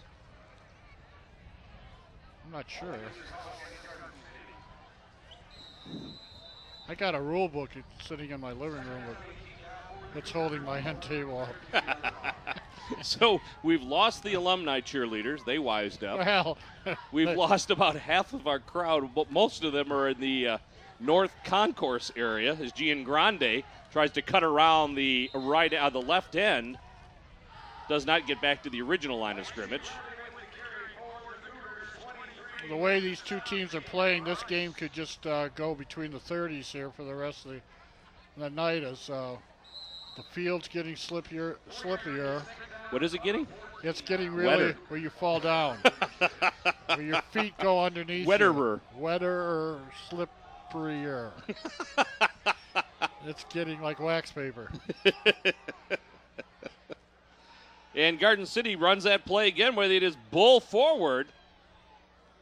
They won't pick up a first down. They'll only get past the original line of scrimmage. If you've ever been up at 3 o'clock in the morning watching Australian rules rugby, that's basically what's going on here. You know what? That's a safe play, Dan. If you can pick up 5 and 6 yards on a field like this, you don't risk moving the ball around. You don't miss handing it off, and you just grab the ball and go forward. 3rd down and 9. Cubs looks for Gian Grande. It's on the field. Inkster picks it up. And that's a break Garden City was hoping wouldn't happen as Richards picks up the fumble, and talk about a rugby scrum. That's exactly what's going on. They're basically Play is getting a little chippy here, but this is really smash mouth football. that pile moved 5 yards. Look at that. See, Australian rules. Wow. And that's not the first time that's happened tonight, Dan. We've seen that 6-7 times. So a bad break for Garden City as they cough it up deep in their own zone. 26-yard line is where the ball is spotted, and as you said, 13-0. You wanted to go into halftime with a little bigger lead than that. This game should be far. It should be 30-0. But Inkster is hanging around, and if the guy with the ball breaks out of that pack, he scores. And it's, you know. So an unsportsmanlike conduct penalty, I believe, against Inkster on James Johnson, I think. Well, like you said, these guys live 1.5 miles apart. They don't face each other a lot in sports. This is going to be a beginning of a rivalry. You know what? I don't want to hang that on him. It was too many men in the huddle. Yeah, I don't want to hang that on him when it wasn't what happened. 5 wideouts for Inkster on this play. It's a naked back. 4 on the east end. Richards back under center. Throws it the other way, and it is loose. It was intended for Lewis. Incomplete. That is a dangerous play because the corner for Garden City just stepped in across the line of scrimmage. Luckily, it was over his head, or he'd be running the other way. So 2nd down and 15 now for the Vikings. These are fun plays to draw up, but they're hard to execute. So how'd they just lose 5 yards on an incomplete pass? First down and about 20. 2nd down and 21 for Inkster. Not sure what happened there.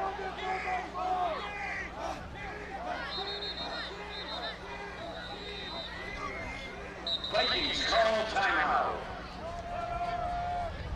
Well, Inkster calls timeout. to be honest with you, Dan, I think what they called there was no penalty. The quarterback was right up on the line of scrimmage. He stood up and he threw it backwards. And so wherever that ball hit backwards, that's where it became a recovered fumble, a recovered lateral. And it scooted out of bounds. Yeah, and it went backwards, and that's how you lost the yardage. Oh, this is sad. We're showing the helmet deflating. That's just sad. The last game of the season here at Garden City High School, so these seniors definitely want a W when they leave this field tonight. That would give them a 5-4 record in consecutive 500 seasons for Garden City High School, which is always good. A lot of seniors tonight playing their last game. The district start this Sunday. You watch at 6 o'clock, 6:30. You'll see the district pairings or the pre-district pairings. Garden City not likely to be a part of that this year. Richards under center.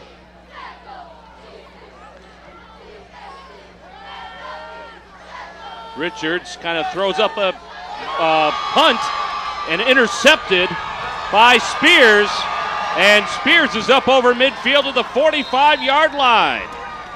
Sheldon Spears, as Richards just threw it up for grabs. Not a beautiful pass, no separation, and you'll see this. It's a wounded duck. Like I said, you may as well have punted it there. He threw that into double coverage. And Spears with a great return after the interception. So Garden City back in business on the Inkster 44. Garden City will go to 4 wideouts now, Ted. I think they'll score off of this kind of formation. So Hubbs takes the snap and he powers ahead for about 4. I think the referees are going to have to be a little quicker on the whistle as the forward progress stops. Otherwise, we're going to have a little trouble here. Well, the good thing about the spread formation, it takes 4 Inkster players out of the scrum and 4 Garden City players, so there's 8 less players in the middle of the field. So this will bring up a second down and a long 6, short 7 for Garden City. They'll go back to that tight formation now as they mix it up. As Hubbs, the sophomore, goes under center. Give to McNeel. And Inkster there this time to meet him. When they get in that tight formation, there's literally 23 people in the box. 21 people in the box.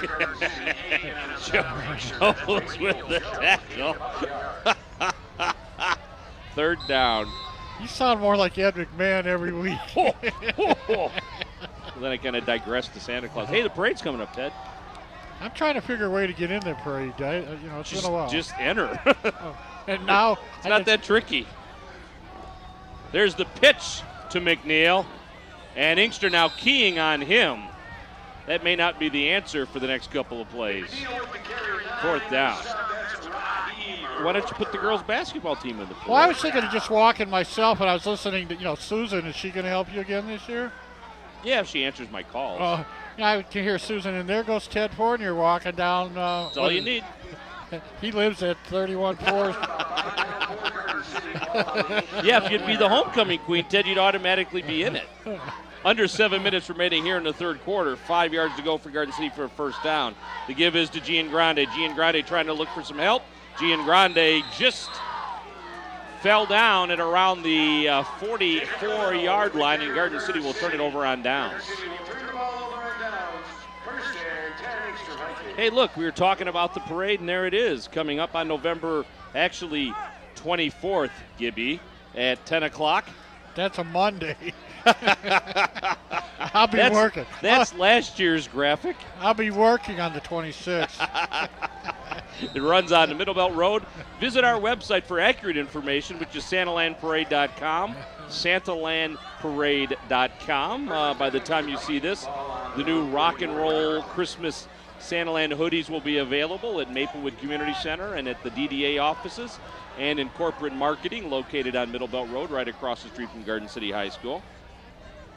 He was so proud of himself that he came up with that, and it turns out it's last year's. Oh, well. There's a loose ball picked up again by Richards. Richards, what the heck is he doing? They called it an incomplete pass. It was a shovel pass, I guess. Dan, the rest of this game, you're going to be inventing things. Watch. Let's hear the circus music now. So there's the fumble. The quarterback picks it back up in pursuit. Bang! Off the helmet. And apparently that counted as a incomplete pass. Incomplete pass, and he saved some yardage.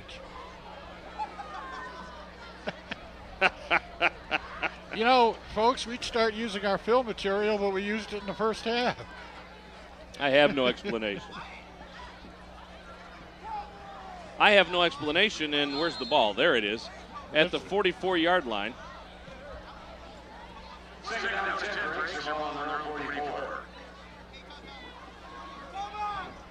Butler back at quarterback again for Inkster. Butler, the left-hander, and it's intercepted. It was like a jump pass. Intercepted by Wilson. Tyler Wilson there, and Garden City will get it back right about midfield. It looks like he did a little jump pass here at the end. Oh, he got off his feet a little. And Inkster's receiver had already gone down at that point.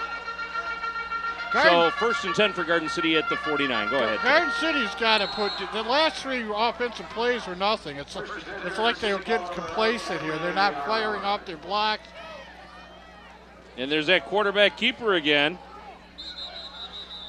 And, you can pretty much call that assisting the runner or pushing the runner ahead call every time Garden City does that if you wanted to. I really don't know what the criteria is because basically we've described it to you. The front 5 is pushing forward and the 2 wings are falling behind the quarterback, and it's like the victory formation in motion, you know. I mean, how else? Second down and 5. I like that. There's the give. Giangrande fights his way ahead for a first down. So Wyatt Giangrande, the senior, who had 201 yards rushing coming into this one, adds to that total. 2 touchdowns in this game, both scored by McNeel and both scored in the first quarter. It's been a fairly benign game since the first quarter. Just a lot of unique plays, and like you said, we needed some circus music. There's to give to Giangrande. Giangrande with some fresh legs up over the 35. Still on his feet to the 30, and the referees do the right thing there and call that dead as forward progress comes to an end. Inkster is standing them up, and they're trying to strip. So there you see Giangrande finds the hole, closes up. See, they're trying to strip the ball from him. Instead of tackling, they're standing him up, and the second man in's trying to strip. They've had some success on a couple of occasions doing that, and then they're trying to do that on every play. So second down and 1 now for Garden City. We're in the third quarter here at Garden City High School. The give to the second man through, who's battling his way ahead. That's Jacob Little. See if they give him the first down. Not a good spot. Third down and less than a yard now. Cheerleaders are still battling. Enthusiastic. But their numbers have dwindled. Yes, those who could have left. There's to give to McNeel, and McNeel will get that first down up over the 25-yard line.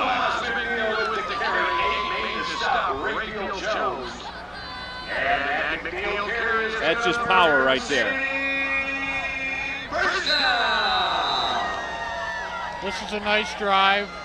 After the last possession, Garden City was 3 and out with losing yards on 3 consecutive plays. Positive yardage on each play here. So first and 10 on the 24.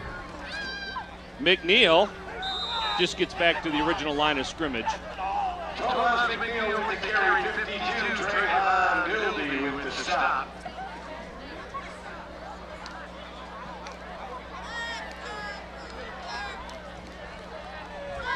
.336 on the clock, 13-0 Garden City. Homecoming, third quarter.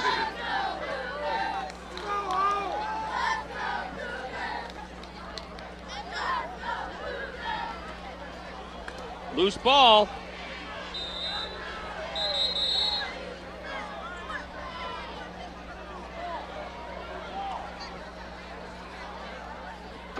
And it looks like the big fella, number 69, Whitehouse, came up with it. They've been running to the left almost exclusively here, Dan. Let's see if they try the right side. Loss of 2 yards. Third and 12 now for Garden City. Third and 12, they are in 4-down territory, though. There's to give to McNeel. Check that, that was Jacob Little.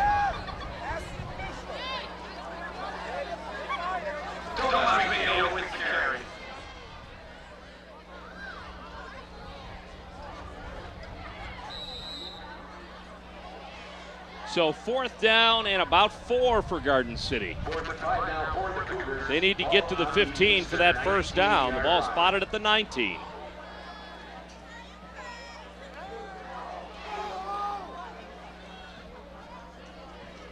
McNeel in the backfield. The give to McNeel. Tomas finds a hole. Tomas headed for the end zone. Touchdown! Tomas McNeel from the 19-yard line. A touchdown, Garden City.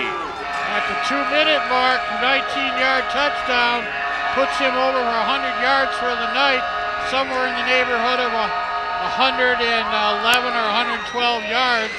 And That's his third touchdown, and actually that's the first play Garden City has cleanly broken through. Even on a 30-yard run earlier, McNeel ran with the tackle, just shoving him down, but he broke through cleanly and scored. So a flag on the play, too many men on the field for Garden City. For the extra point? That's correct. So they'll move it back 5 yards. If you're going to do that, that's the time to do it. That'll probably, are they going to move him back here? Or yeah, they're going to move him back here. Better count him again because a lot went in and a lot just came out there. 19-0.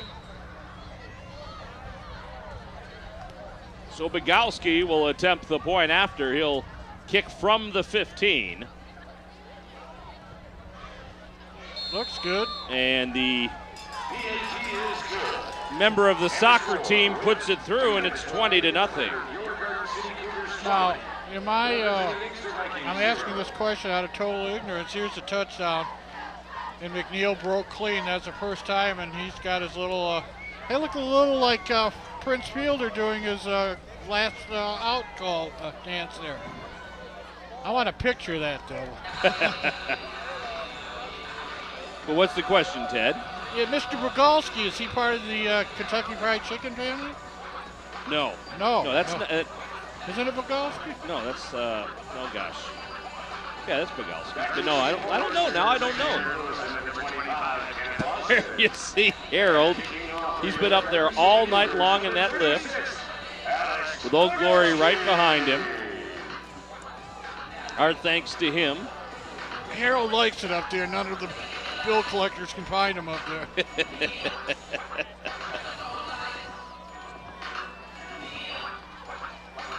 Here comes the one of the unique kickoff formations. Lewis and Lawson deep. They fake the onside kick it deep. Lawson takes it. There may be a clip. There is, or a legal block in the back. So this one's coming way back. So Lawson will be tackled right around the 28-yard line, but that's coming back at least 15 from there. Well, what Lawson did wrong is you'll see him catch it clean, but he heads towards Inkster Road instead of Ford. And there you saw the result of the illegal block in the back as Paul Caruso got leveled. 1:47 on the clock, and this one's going to be marched back, which will be a break for Garden City. As if they can hold it here, they'll get the ball on the Inkster side of the 50 again. So illegal block in the back was the call. So that'll get spotted at the 9-yard line. So Garden City, with 1:47 remaining in the quarter, may look to pressure here. But a timeout called by the Inkster Vikings. They only have one remaining. As you see Brett George up on the scaffolding there about the 10-yard line. Our thanks to him. Brett's been here almost as long as Harold. But he started a little younger than him. A little bit. Rob Rancor on top of the press box, and at least he's got a little shelter up there. Rob was on the field last night at Comerica Park. You put the pro upstairs. Harold likes the lift. Oh.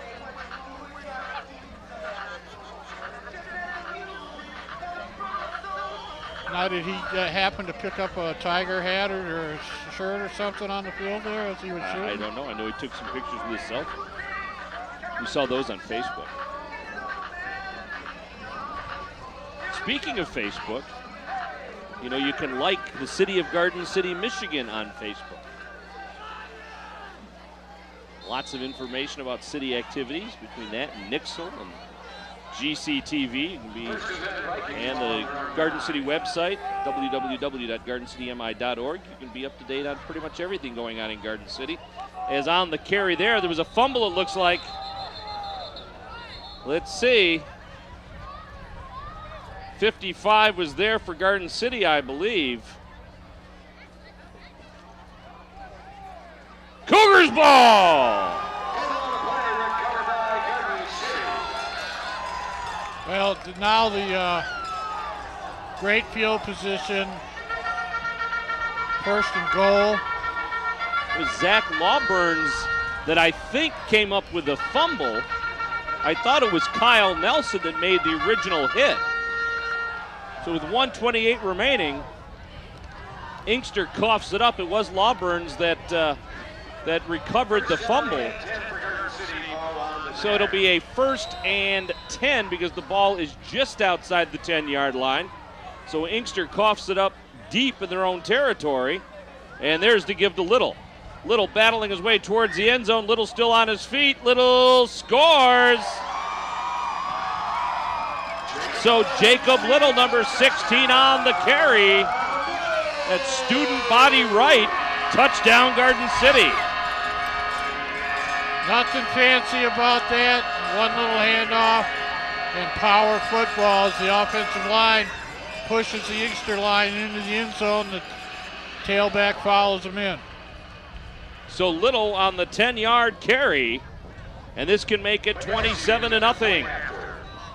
Bogowski to attempt the point after.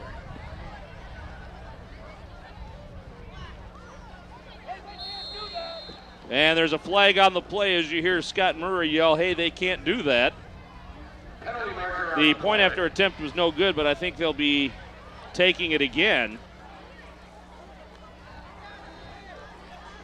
And a personal foul against Inkster.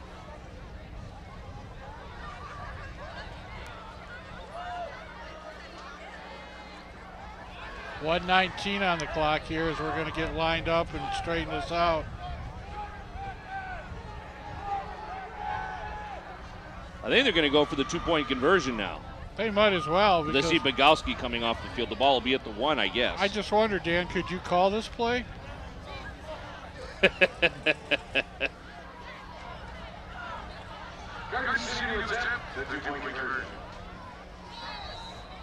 The only thing, I would just run it up the gut, except that they might want to get somebody else to score. Gian Grande's in there. He's had a nice It's either night. going to be Hubbs or McNeel. I think it's going to be a power forward, and it is, and it's Hubbs. And Hubbs is into the end zone, so the 2-point conversion attempt is good. That'll make it 28-0. Let's see the touchdown. Hand it off and just watch the push. Watch the push. Every Cougar on the field was in the end zone. Little did a lot of that himself. Well, as the rain continues to fall. It's 1:19 of the third, and both teams are sopping wet out there thanks to Doppler Tom. And you understand the weather people don't make the weather. They just predict. That's not Tom. I had a little talk with him a couple weeks ago, and he told me that he was in charge of Garden City weather. A little known fact, if you go on Tom's website, and DopplerTomsWeather.com, and you go on that site, and if you predict the weather better than Tom for that day, you can get a Doppler Tom t-shirt to wear. Oh my God, don't start that. Don't start that. Lewis and Lawson deep. Bukowski kicking off. I figure by the end of Christmas, everybody in Garden City will have one. Poor guy's going to have to move. There's a whistle. Why are you picking on Tom, man? I just like the guy. I hate to see what you do to people you don't like. I think the Christmas gift that will be everybody will be wanting in Garden City is a Doppler Tom t-shirt. So I guess this was offside on Garden City. It is. So they'll move it back to the 35, which is probably where they should be kicking off from anyways. Where do they kick off now in the NFL? From like the 50? I mean, criminy. There are no returns anymore on a kickoff. It was funny, about 10 years ago, Hansen couldn't reach the end zone, and now he's reaching it. That guy's getting better as he gets older. Just put the ball in the 20 and don't even kick it anymore. Here's a loose ball. Six picks it up. That's Lewis. And Lewis runs square into Sheldon Spears. Everything's been gang tackle tonight. Garden City has played an extraordinary game on defense. Really, watch the replay here, Dan. So Six takes it right here. Try to get some momentum, and Spears, bam, right there. And you notice there's about 6 or 7 shirts there. And they're not Doppler Tom shirts. So 1st and 10 at the 15. You like that idea. Oh, jeez. Can you see holding a microphone with a big smile? Well, do you remember Kramus when we had the Up Your Alley, and there was he had the T-shirts he gave away, which was him with his arm around a bowling pin because they were both the same height. So we can get something like that for Doppler Tom. And you know who produced those shirts? No. Jim Neve's dad. Really? In corporate marketing. There's a big tackle for Garden City for a loss. Tommy Vincent in there first for the Cougars. And we are still in the third quarter. It's 28-0. The Cougars are threatening to score by shoving the Inkster offense into the end zone. So loss of about 5 yards on that one. 2nd down and 15. 42 seconds remaining in the quarter.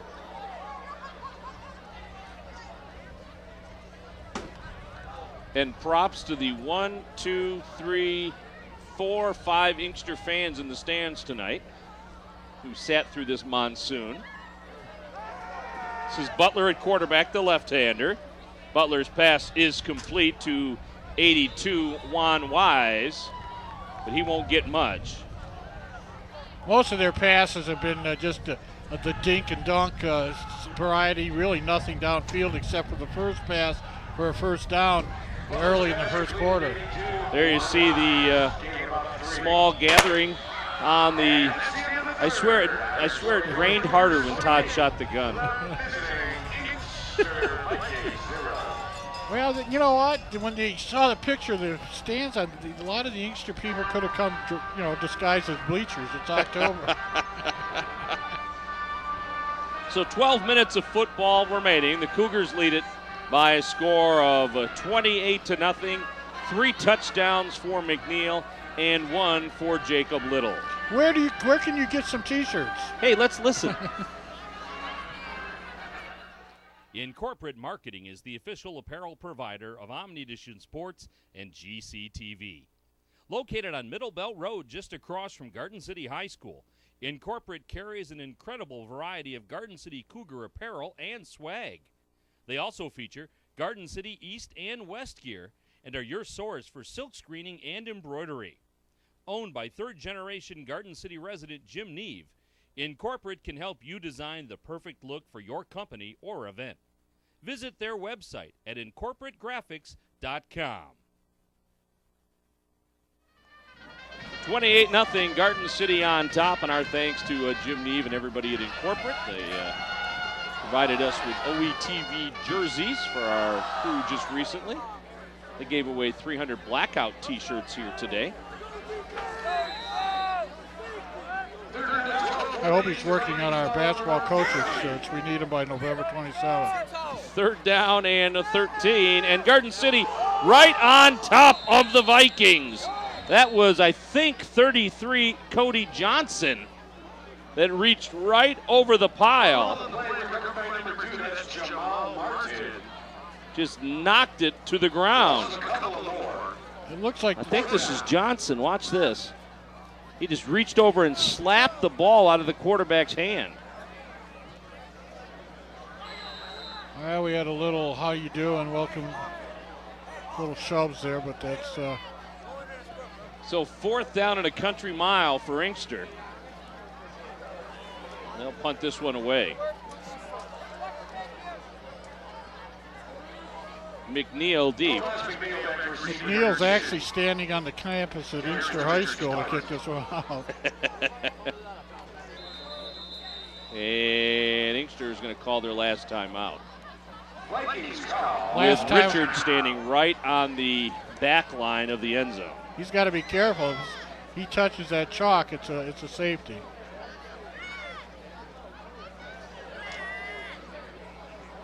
I saw... yeah, we'll see the schedule here. Now this is how it's been for Garden City High School this season. A opening night win here at Garden City High School against Detroit Western International.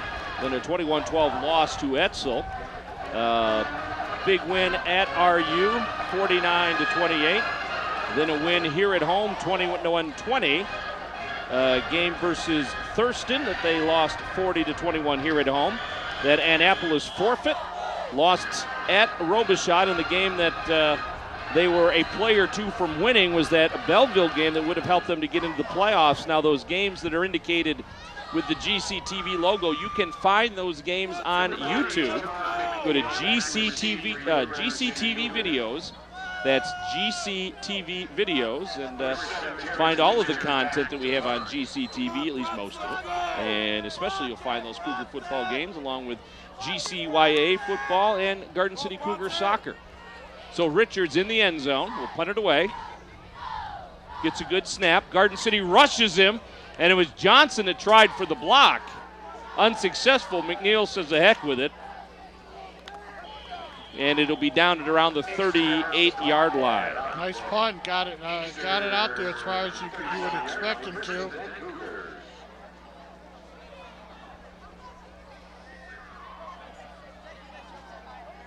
.52 left on the clock.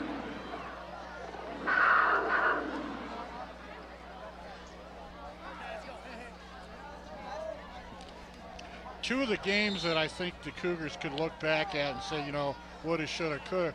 I thought the Edsel Ford game, which was a 21-12 or 2012 game, was very winnable. And then that Belleville game, either one of those or both of them, and the Cougars would be in the playoffs. McNeel with the carry. Yeah, obviously, Coach Murray and his Cougars hoping for consecutive trips to the playoffs. But I think they'll take a 5-4 season. I think when they started the season, they were thinking playoffs and they were thinking home playoff game too. Their expectations were extremely high. I know they worked really hard on the off season and workouts during the winter and weight room workouts, and all the coaches were involved. And I think basically this is a disappointment because there was talk that not only are we going to make the playoffs this time, we're going to win a home game and go in deeper into the playoffs. Official timeout as a player from the Vikings is down. Gian Grande gained a couple of yards on that one, but it was as he was trying to turn the corner to his right, you could tell that the footing was an issue. He was trying to find the footing as he made the cut there.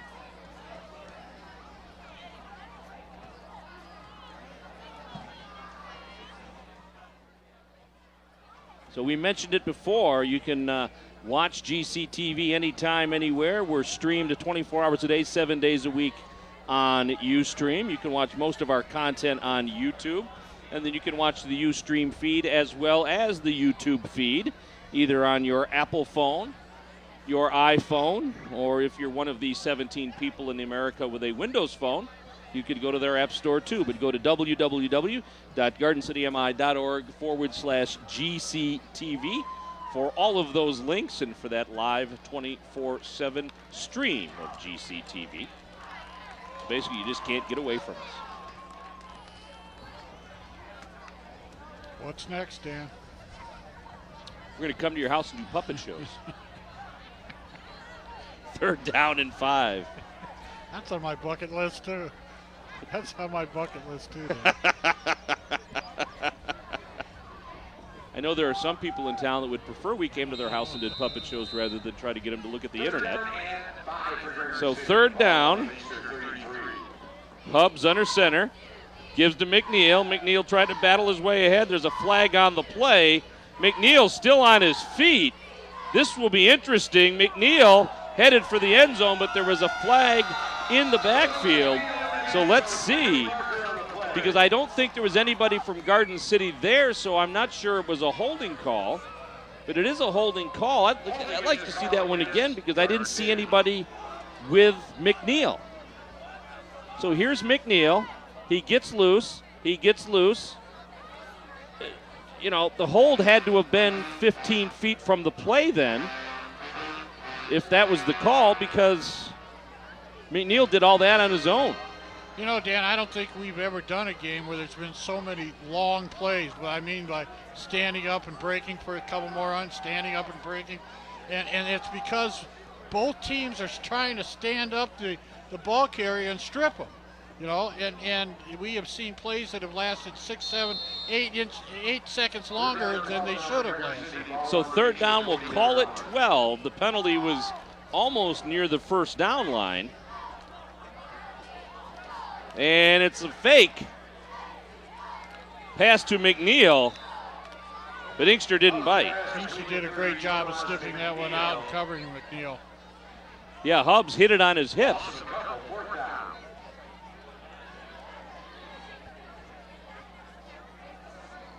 So another loss in fourth down for Garden City as they lead it 28-0. I think there's more and more cars lining up out there watching this. It looks like the Die Hard commercial with their headlights all pointed at the field. That'll help for television. So Garden City in 4-down territory will pitch it to McNeel. McNeel back to the original line of scrimmage. McNeel battling his way. McNeel may have picked up the first down. Tomas McNeel, 4th down and 14, picks up the first down for Garden City. And this was all Tomas.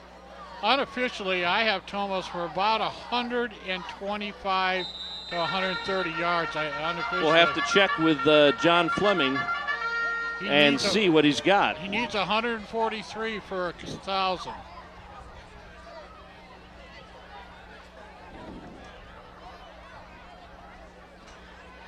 This is Giangrande on the left side. Giangrande over the first down line. Giangrande over the 10-yard line.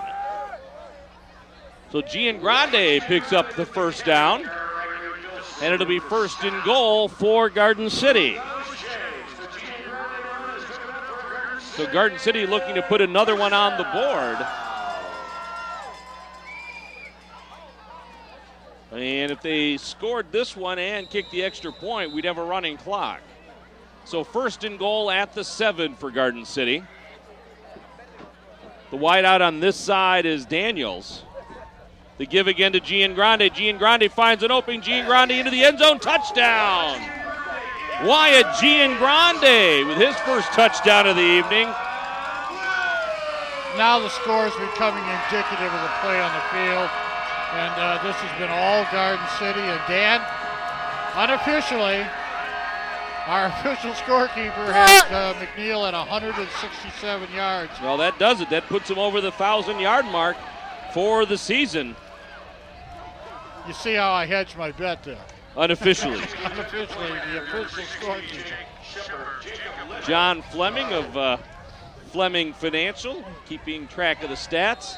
And the point after attempt is no good. So we'll stay with a stop clock, at least for now. And let's watch that touchdown by Giangrande.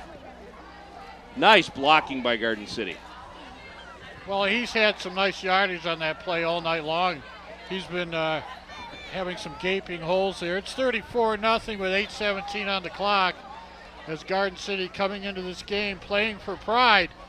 And they've dominated tonight. And that score could be in the 50s and 60s right now if it wasn't for turnovers and a couple penalties, as Garden City has just dominated the offensive line and the defensive line.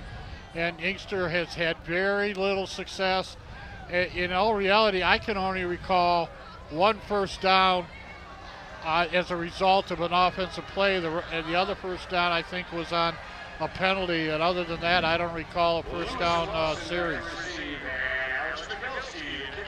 So 2 men deep for Inkster. That's Lewis and Lawson, as it has been most of the evening tonight. And Garden City leads it by a score of 34-0 here on homecoming and the final game of 2012.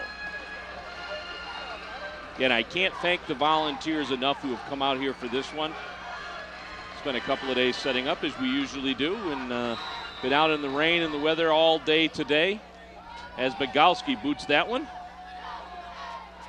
Ed gets loose, picked up by Lawson. And Lawson is tackled at around the 27-yard line.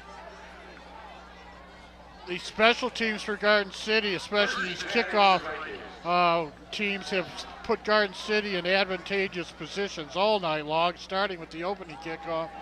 And as Inkster started their first offensive series on their own 7-yard line, And Garden City has been taking advantage of their kickoff advantage. And Bogolski's been doing a great job getting the ball down there. So 8 minutes and 10 seconds remaining in this one. The Cougars trying to pitch a shutout against the Inkster Vikings. Senior night, parent night, homecoming, you name it. First down and 10 for the Inkster Vikings, ball on their own 28-yard line. Wide out this side for Inkster is Filson. 4 wideouts for the Vikings. Quarterback keeper. Richards, short of the first down. Nice running play. Nice design. He handed off, and you had two Inkster Vikings going in opposite direction. Ball well hidden. So a big night for Tomas McNeel. He has 3 touchdowns. He passes the 1,000-yard mark. Has it been a while since we've had a 1,000-yard back? Was it Sparks? I don't know if we've had one since Sparks or not. That was 10, 11 years ago, wasn't it? Mm-hmm. This is Butler back into the backfield as the quarterback. Butler with the keeper. Butler picks up the first down. There's a flag on the play, so this one's coming back. Holding on the Inkster Vikings, it looks like.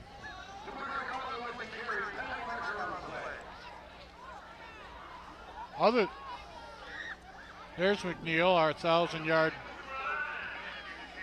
And there's the penalty against the Vikings.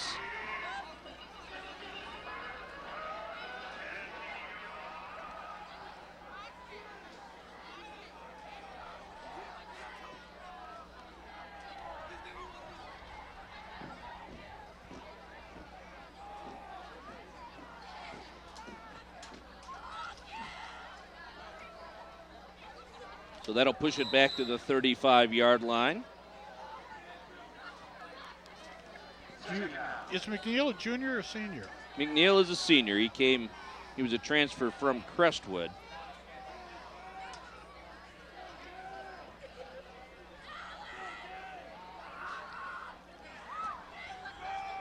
There's the give to the second man on the reverse. That's Hernandez. And another holding call. So this one's coming back.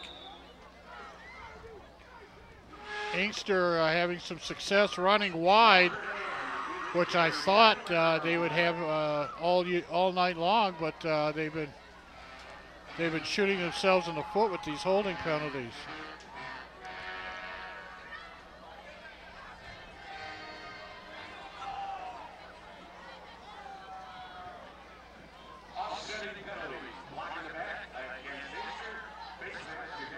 So a face mask is thrown into that loop.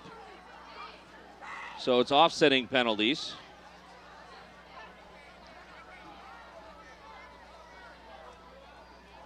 So they'll play it again from the 35.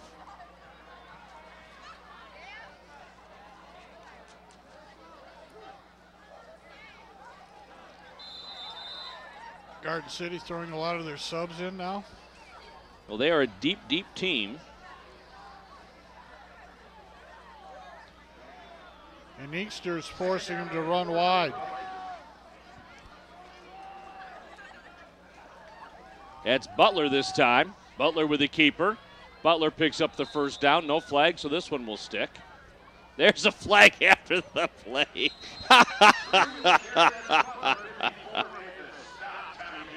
Of course, there had to be, right?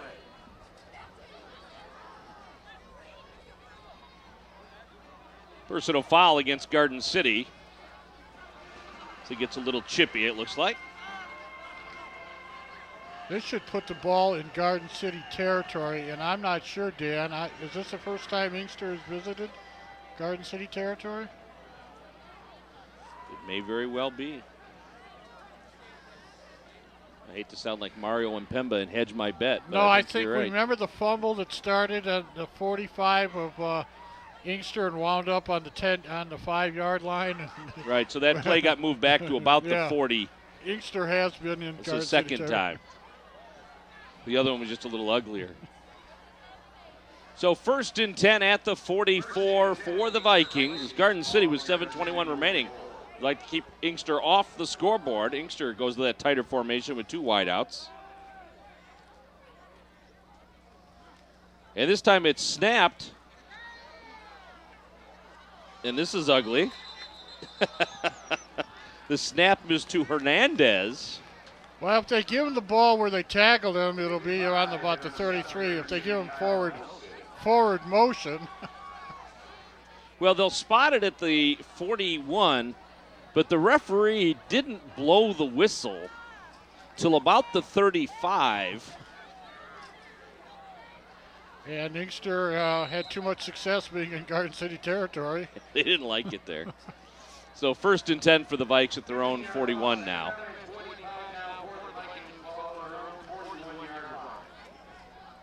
So 32.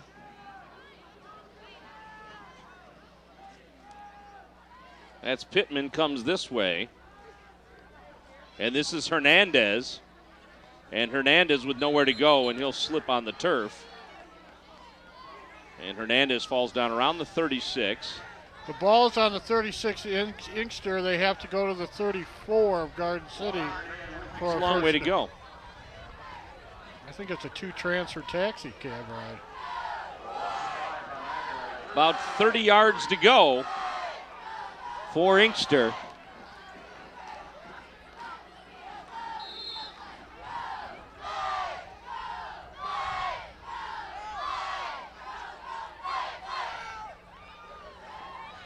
I think if you take the D train, you can get there. You know, I was thinking, Dan, you might have to replace me as color man because all my metaphors are from the 50s and 60s, and I don't know any of your audience understands what I have to say anymore. That's okay, Doug. Neither does anybody up here.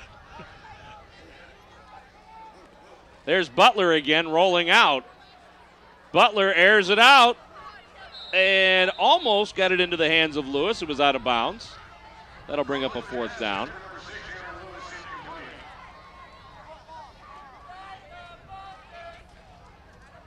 Zach Oliverio out on the field for Garden City now. That is a force to be reckoned with, number 78. I felt the earth move as he was going out there. He airs it out. It would have been a 1st down if he ain't caught it. He almost beat his defender there. So it stays at the 36, 4th down, although Inkster's liable to go for with only 5:11 remaining.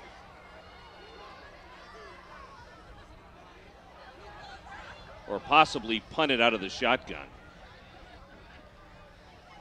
Butler deep for the shotgun. He's got 4 wideouts. Takes it back. He will throw. Airs it out. Jump ball. Nobody gets it. Garden City will get it back on the 36. You know, he had a man wide open underneath, not even being covered. And he went for the deep man, but if he had taken the man that was wide open somewhere around the 47-yard line, they had a chance of picking up that 1st down.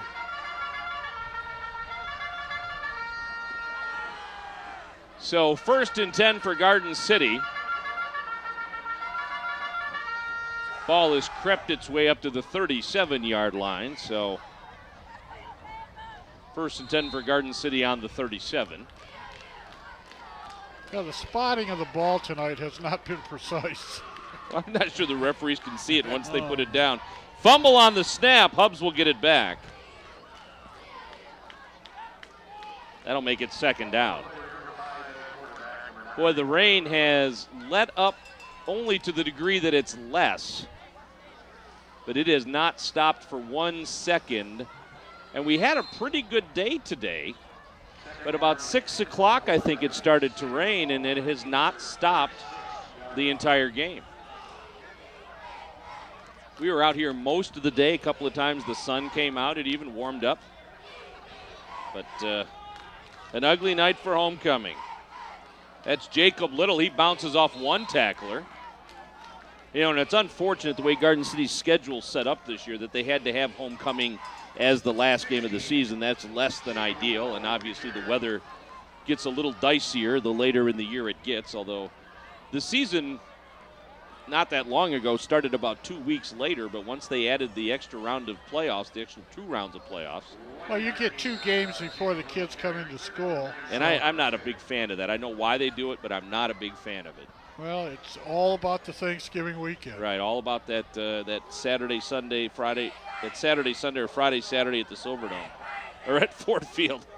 And there's Hubbs on the keeper as Hubbs gets close to the first down.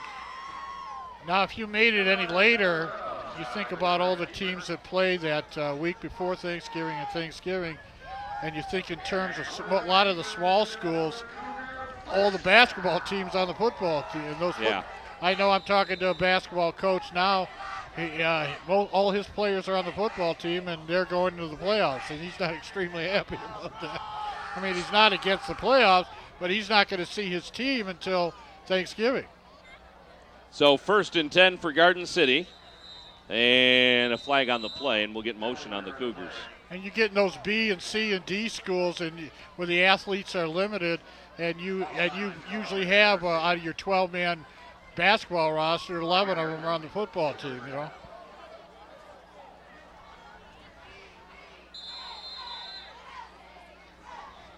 That's why I coach girls basketball. None of them are on the football team. They don't play football? No, none of them are on Although the if you had a couple on the football team, that might be a good thing. If you had girls big enough to put on football.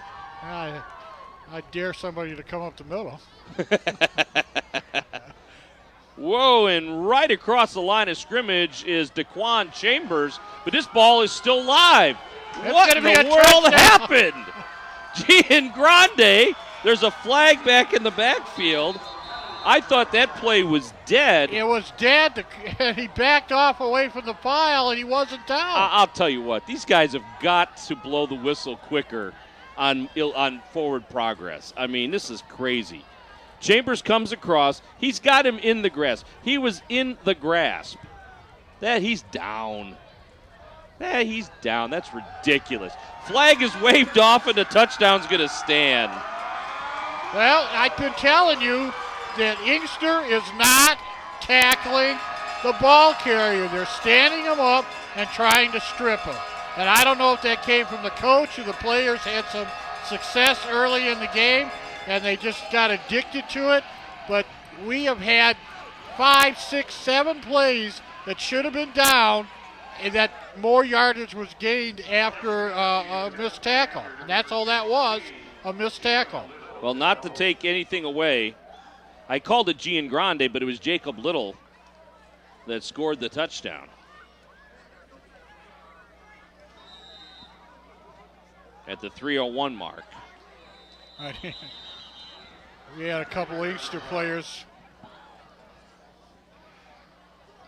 And to say this has been a sloppy game, Dan, would be an understatement. There have been so many penalties, numerous fumbles, couple interceptions, missed tackles. You're going to keep this game tape if you're Garden City because you won, but if I was Inkster, I'd burn it. In fact, I'd just throw it out the window as I cross Cherry Hill. The point after attempt is good, and that makes it 41-0. If we can watch that touchdown one more time, I'd like to see that because, like I said, I gave up. I thought Little was down. That would be you guys in the truck. Yeah, they're scrambling. They're scrambling. Turn that one knob to the left until you see the beginning, and then there's a button that says play.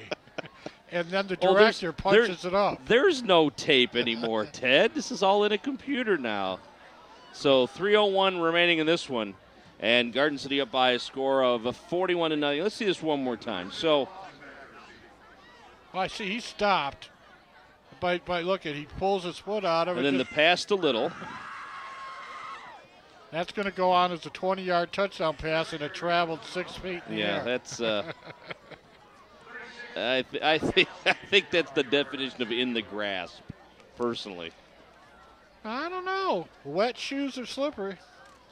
So Bogowski will kick it off for Garden City in a big 41-0 lead for the Cougars. Thank you, Truck, for that fantastic replay, and I apologize for any sarcasm that you may have interpreted. You know, you've been a little crabby since the last game you did. There's the ball that goes out of bounds.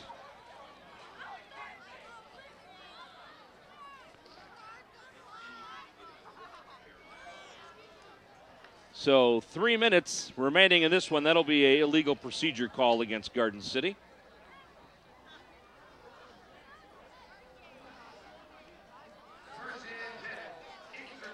So Inkster will take it at the 35.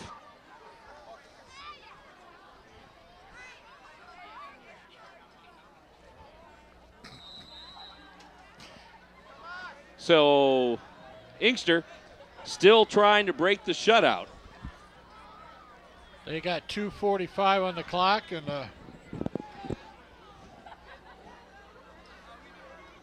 just 64 yards to go on the field. You know, the way the rain's coming down, I'm not sure if it's easier to just leave this equipment out and buy new stuff.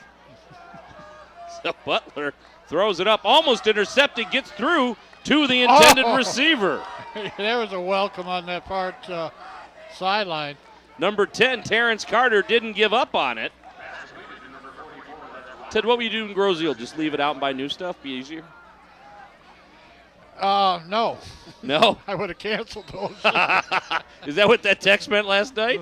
Are you still doing the game? Do you see that got through the hands of the defender for Garden City? Clock is running here. That might have been Souders there, but with that wet ball, got through his hands. And into Garden City territory again for Inkster as the clock is running under 2 minutes. Well, Inkster's out of timeouts. They are. Butler, the left-hander, throws up an air ball again, and nice job on both ends of that play. And they're calling it a catch. They are. Tyler with a great tackle, and Filson with a great catch. Watch the hit at the end of this catch here. And he's a little exposed there because that ball took forever to come down. So 1st and 10 for Inkster at the Garden City 34. I was just going to compliment you, Dan, on that. You claim to have a year-old graphic there, but I was going to say that was a very good effort for you to save the city money by not spending time making new graphics. We're just recycling our stuff. That's your right. Graphics. I'm very impressed. There's a flag on the play. You were poking at open wounds the last game you did. No, that was a compliment. When you sent Henry to Toledo rather than here, wherever you sent him. So that's procedure against the Vikes.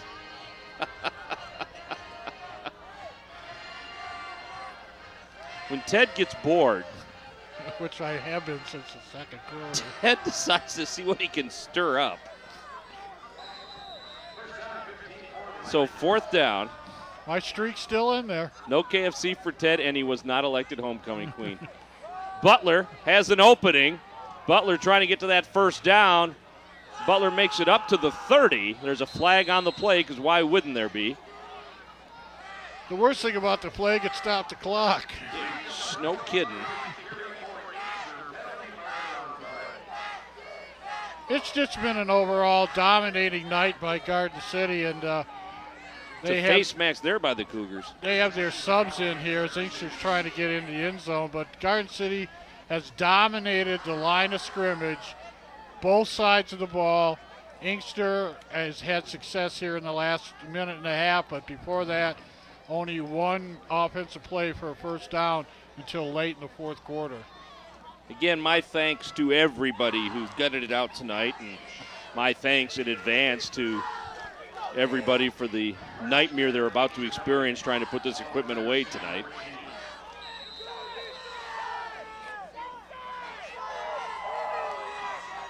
Shotgun formation for Butler. Left-handed pass, and a pass interference call is going to come there against Tyler. The pass was intended to Jones. 23 seconds left on the clock. Let's see, I don't know. Ooh, that was pretty close. Pretty close. So Inkster will get a chance to punch it in with 23 seconds remaining. The ball will be spotted at the 7, so 1st and goal with 23 seconds remaining. as Garden City will send some of their starters back in on defense to try to keep Inkster out of the end zone. I think Coach Murray has decided this shutout's important to him. Butler with 4 wideouts. Rolls out to his left. Puts it into the air. He's got a man open. Let's see. Incomplete. Clock still running. Should have stopped at around 16. Well, no, you got the mercy rule, Dan. 41-0. Oh, you're right. 41-0. So that's why the clock didn't stop.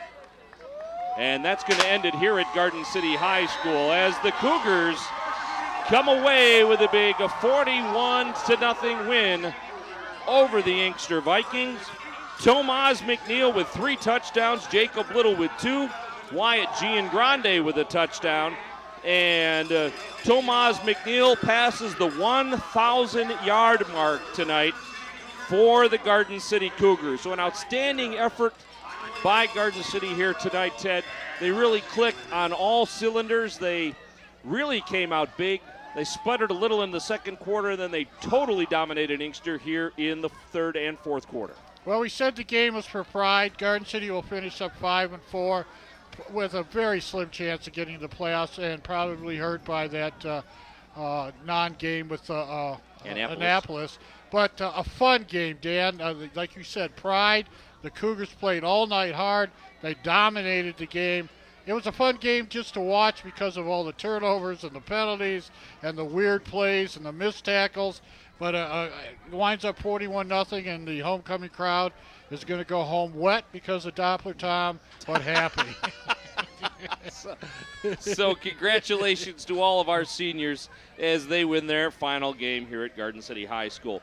So for everybody on our Omni Edition crew tonight, for Harold Larson, for Brett George and Rob Rancor, who sat out in the rain for all of this, for our crew in the truck, Jared Seguin, along with our producer-director, Christian Gibbons, along with our engineer and producer, Jason Merrill, along with Cole Avis. I think I got everybody that's in the truck here tonight. I want to thank them very much for being here. So for Ted Fournier, this is Dan York saying so long from Garden City High School. Again, the final, the Cougars 41, Inkster 0. Good night, everybody.